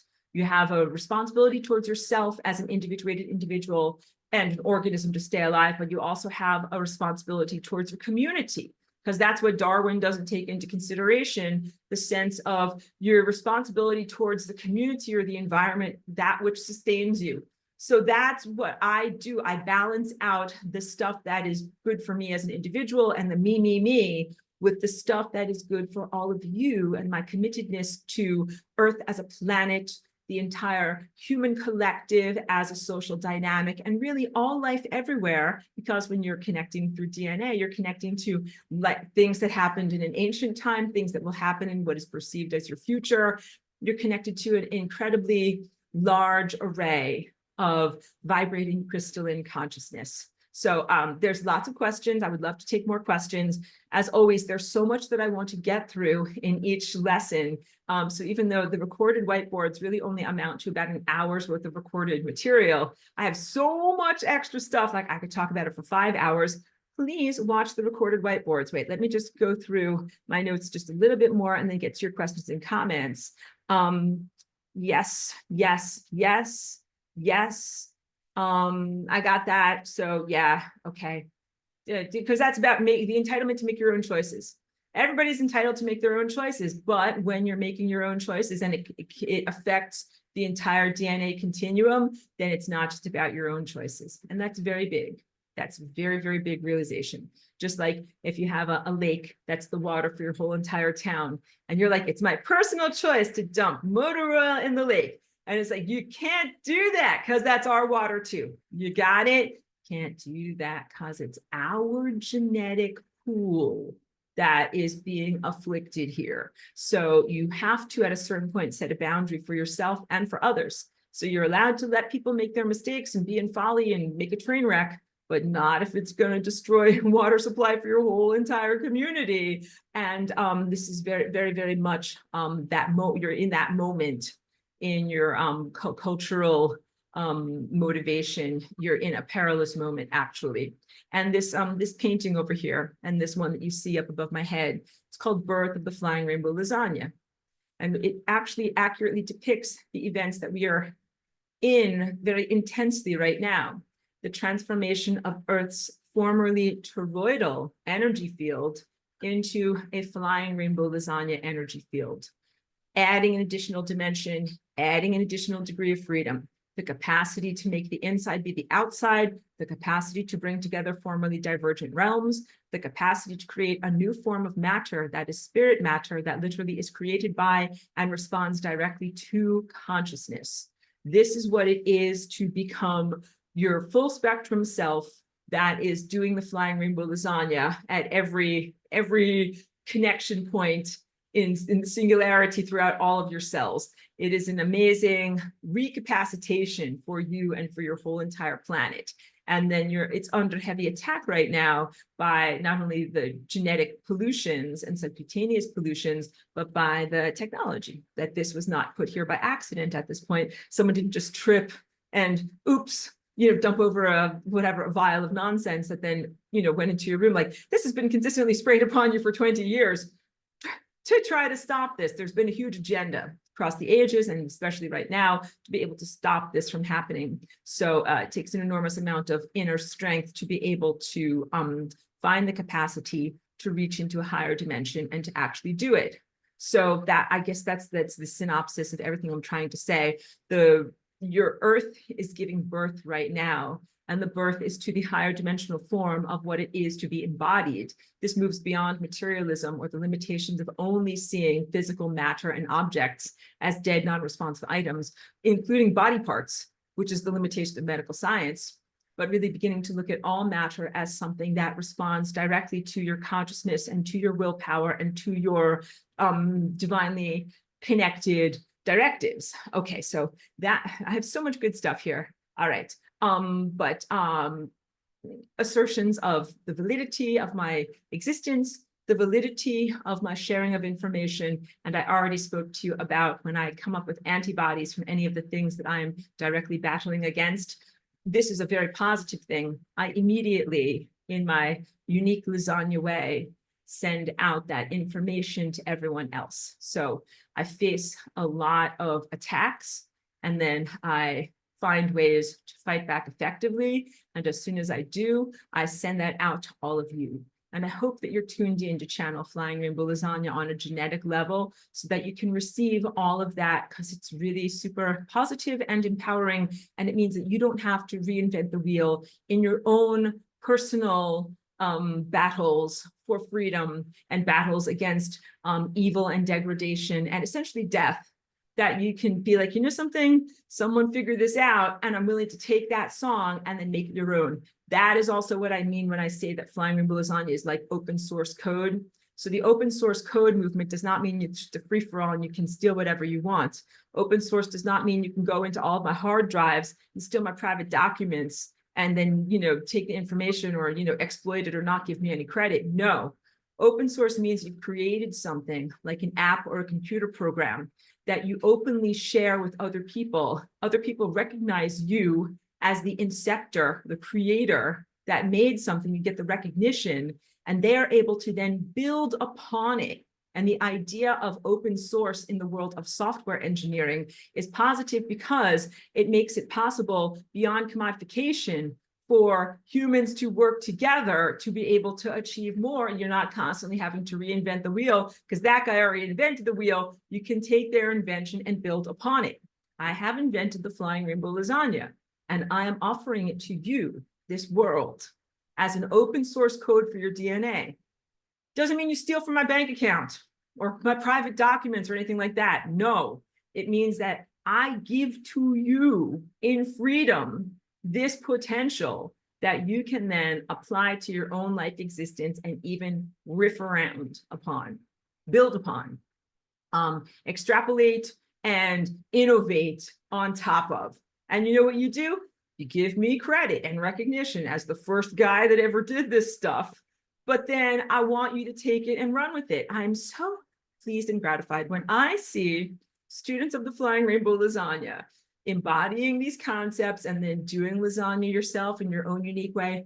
I get super happy because that's my job. That's what I'm here for. That's why I share this stuff. So once again, to reiterate, calling my stuff open source does not mean that it's like I allow someone to go into my ovaries and take my eggs. No, big no, never, never, never. You're not allowed to reach into my DNA and steal stuff from me and create genetic monstrosities and do petri dish monsters. No, none of that. That is not allowed.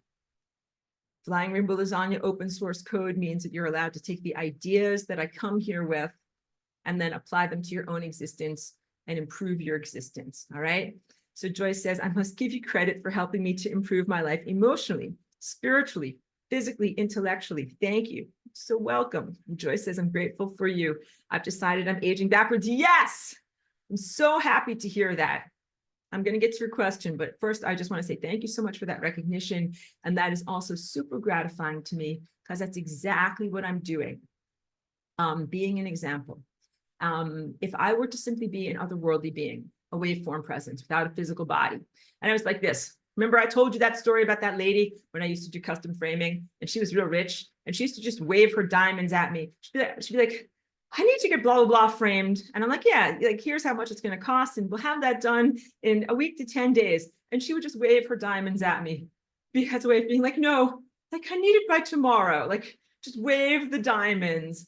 I'm not that way. All right. I'm definitely not just going to be at the higher end of the higher dimensional life luxury. Be like, you just ascend, just have it, get it done. Just ascend, guys. It's very, very facile and simplistic and not that compassionate to what it's really like. So I'm here like, no, like I'm here and I actually have to pay my electricity bill and figure out car insurance and other ridiculous things with the DMV. I finally got my parking tickets completed. Guys, you have no idea. It's been 2 years. It's been 2 years, the epic battle of the parking tickets. And I just want you to know, I paid them off and the DMV kept on saying that I still had more debts. And I had to fight with them a lot. And I had to get a stamped piece of paper that said that I am complete. And then I had to get a Xerox. And then I had to get another Xerox of the Xerox that shows that I'm complete. So you understand. But all of that administrative nonsense aside, yes, I'm very, very happy when people take the inspiration of who I am and what I've been able to do in my life and apply it to their own lives. So here are some of the things that I'm like the most gratified when people are inspired by this. You know, I literally came into this physical body that would have died. It's profound brain injury and neurological damage that I have clearly done a lot with fixing the fixer-upper of this house and rewiring and doing all sorts of things so that now my body works really well, totally non-neurotypical. My brain is the weirdest brain in the world, maybe not the world, but the very, very close competition to the weird brain contest. I am non-neurotypical. And that means like the wiring doesn't go directly the way it's supposed to go, but it works somehow.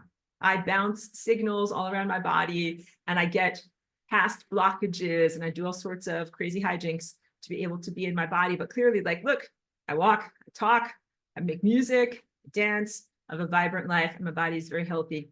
So that means if you have undergone or endured different levels of brain trauma or neurological diseases or problems with your neurotransmitters, you can heal from it and you can supersede, not even reclaim and get back to who you once were. You can supersede and redefine what it is to be alive.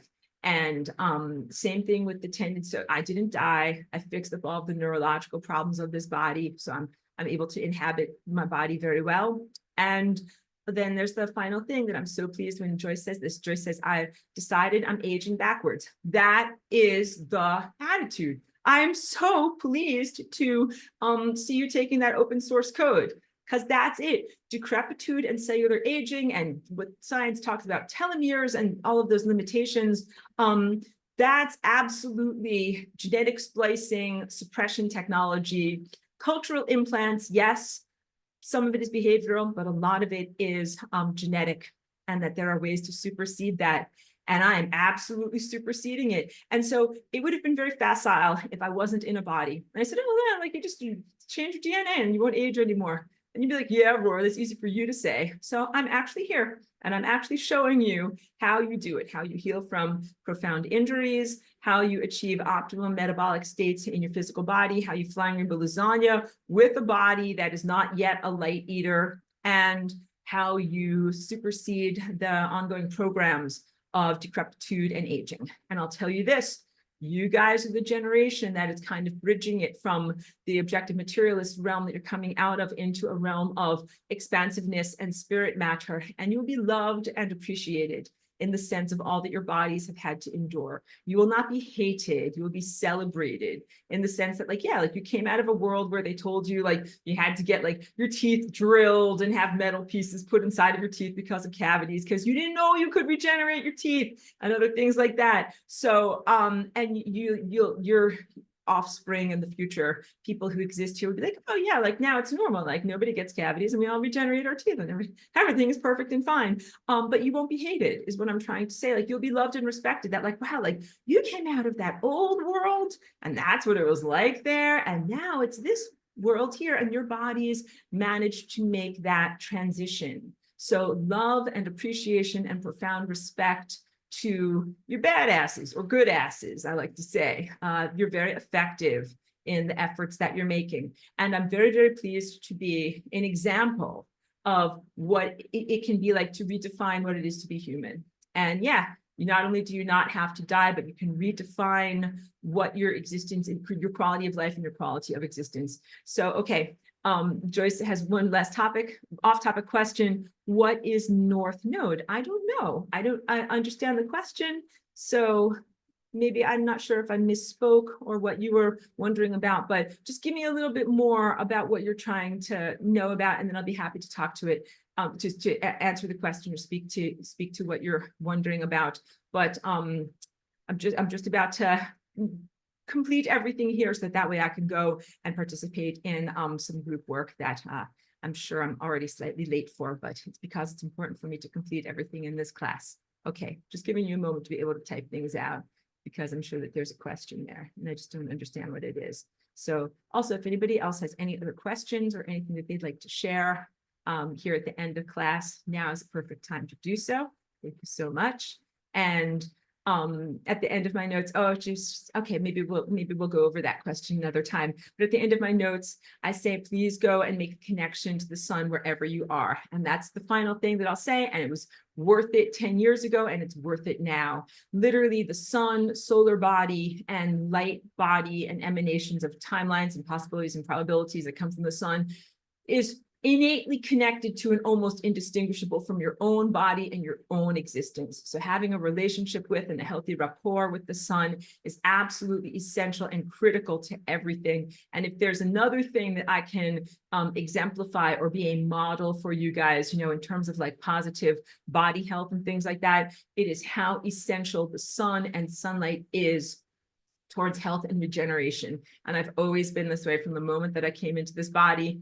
Eating light, sun gazing, spending as much time as I can, ingesting the sun and having it come inside of my body, and even recognizing the act of eating physical food as an act of ingesting light. And when you're here in my class, you are also similarly ingesting light. You're ingesting a series of ideas or concepts that is light and information, and it's coming inside of you in an orderly fashion. These are the groceries that I regularly step out for and then come back in, and I translate them or prepare them just the way that you prepare foods to be able to be palatable and digestible to the people that you are serving. And so that's what I do. I get abstract ideas and information from my ability to fly in rainbow lasagna and jump out of reality and get a breath of fresh air and new ideas and inspiration, and then jump back in. And then I prepare those concepts. Now I do it with, words, but a lot of the time I do it with visuals and music to be able to convey to you in a palatable way what I've received. And you have to do that because the information is relevant. We're not in the same world that we were in 20 years ago when I first came here. So it has to be a new, updated nutritional profile for you to receive everything that you need for the circumstances that are going on right now. So I'm very, very pleased to be able to do that. And then I love it when people eat the lasagna. I love it, just like any whatever Greek or Italian or Jewish grandma who makes you a lavish meal. Nothing makes you happier than when your, family members or guests eat a lot. They come over and they eat the lasagna and they say, this is really good stuff. And they even get second helpings and they say, this is great. And you also send them home with leftovers. That's me. That's me. I love preparing these concepts for you. I love making them palatable and making them fun and accessible and comfortable to receive. And then I love it when people eat second helpings or even come back all the time to be able to eat at my lasagna buffet. It's again hugely gratifying. So thank you for ingesting these ideas and being open to what I share, and also being open to my genetic influence in the sense of my nonverbal music that my body is doing, and that you are open to receiving that information from me. And that's also what I do with my dance, and especially my dance movement group when I dance with or in front of others, and what I intend to do, as I'm planning a physical retreat with other physical participants in Sedona. I'm going to lasagnify people.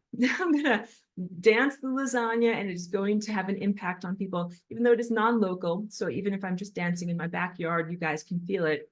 But yes, it's even more powerful and amazing to be able to dance in your proximity and for people to be able to feel that. Okay, so I'm going to wrap it up a little bit earlier than I usually do today, just so that I can go off and do some important, positive, angelic assignments. Thank you for being with me here in the class.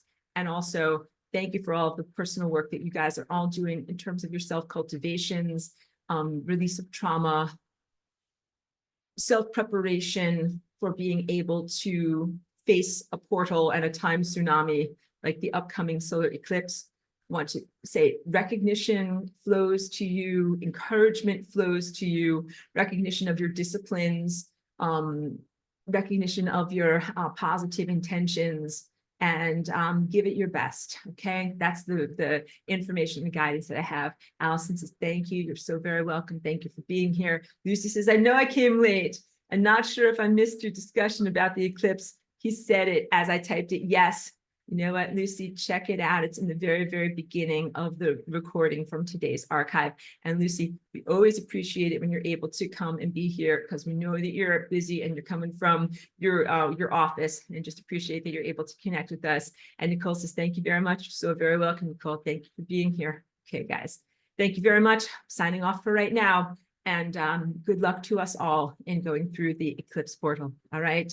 Lucy says, always grateful for you. Truly. Thank you very much. Thank you, everyone.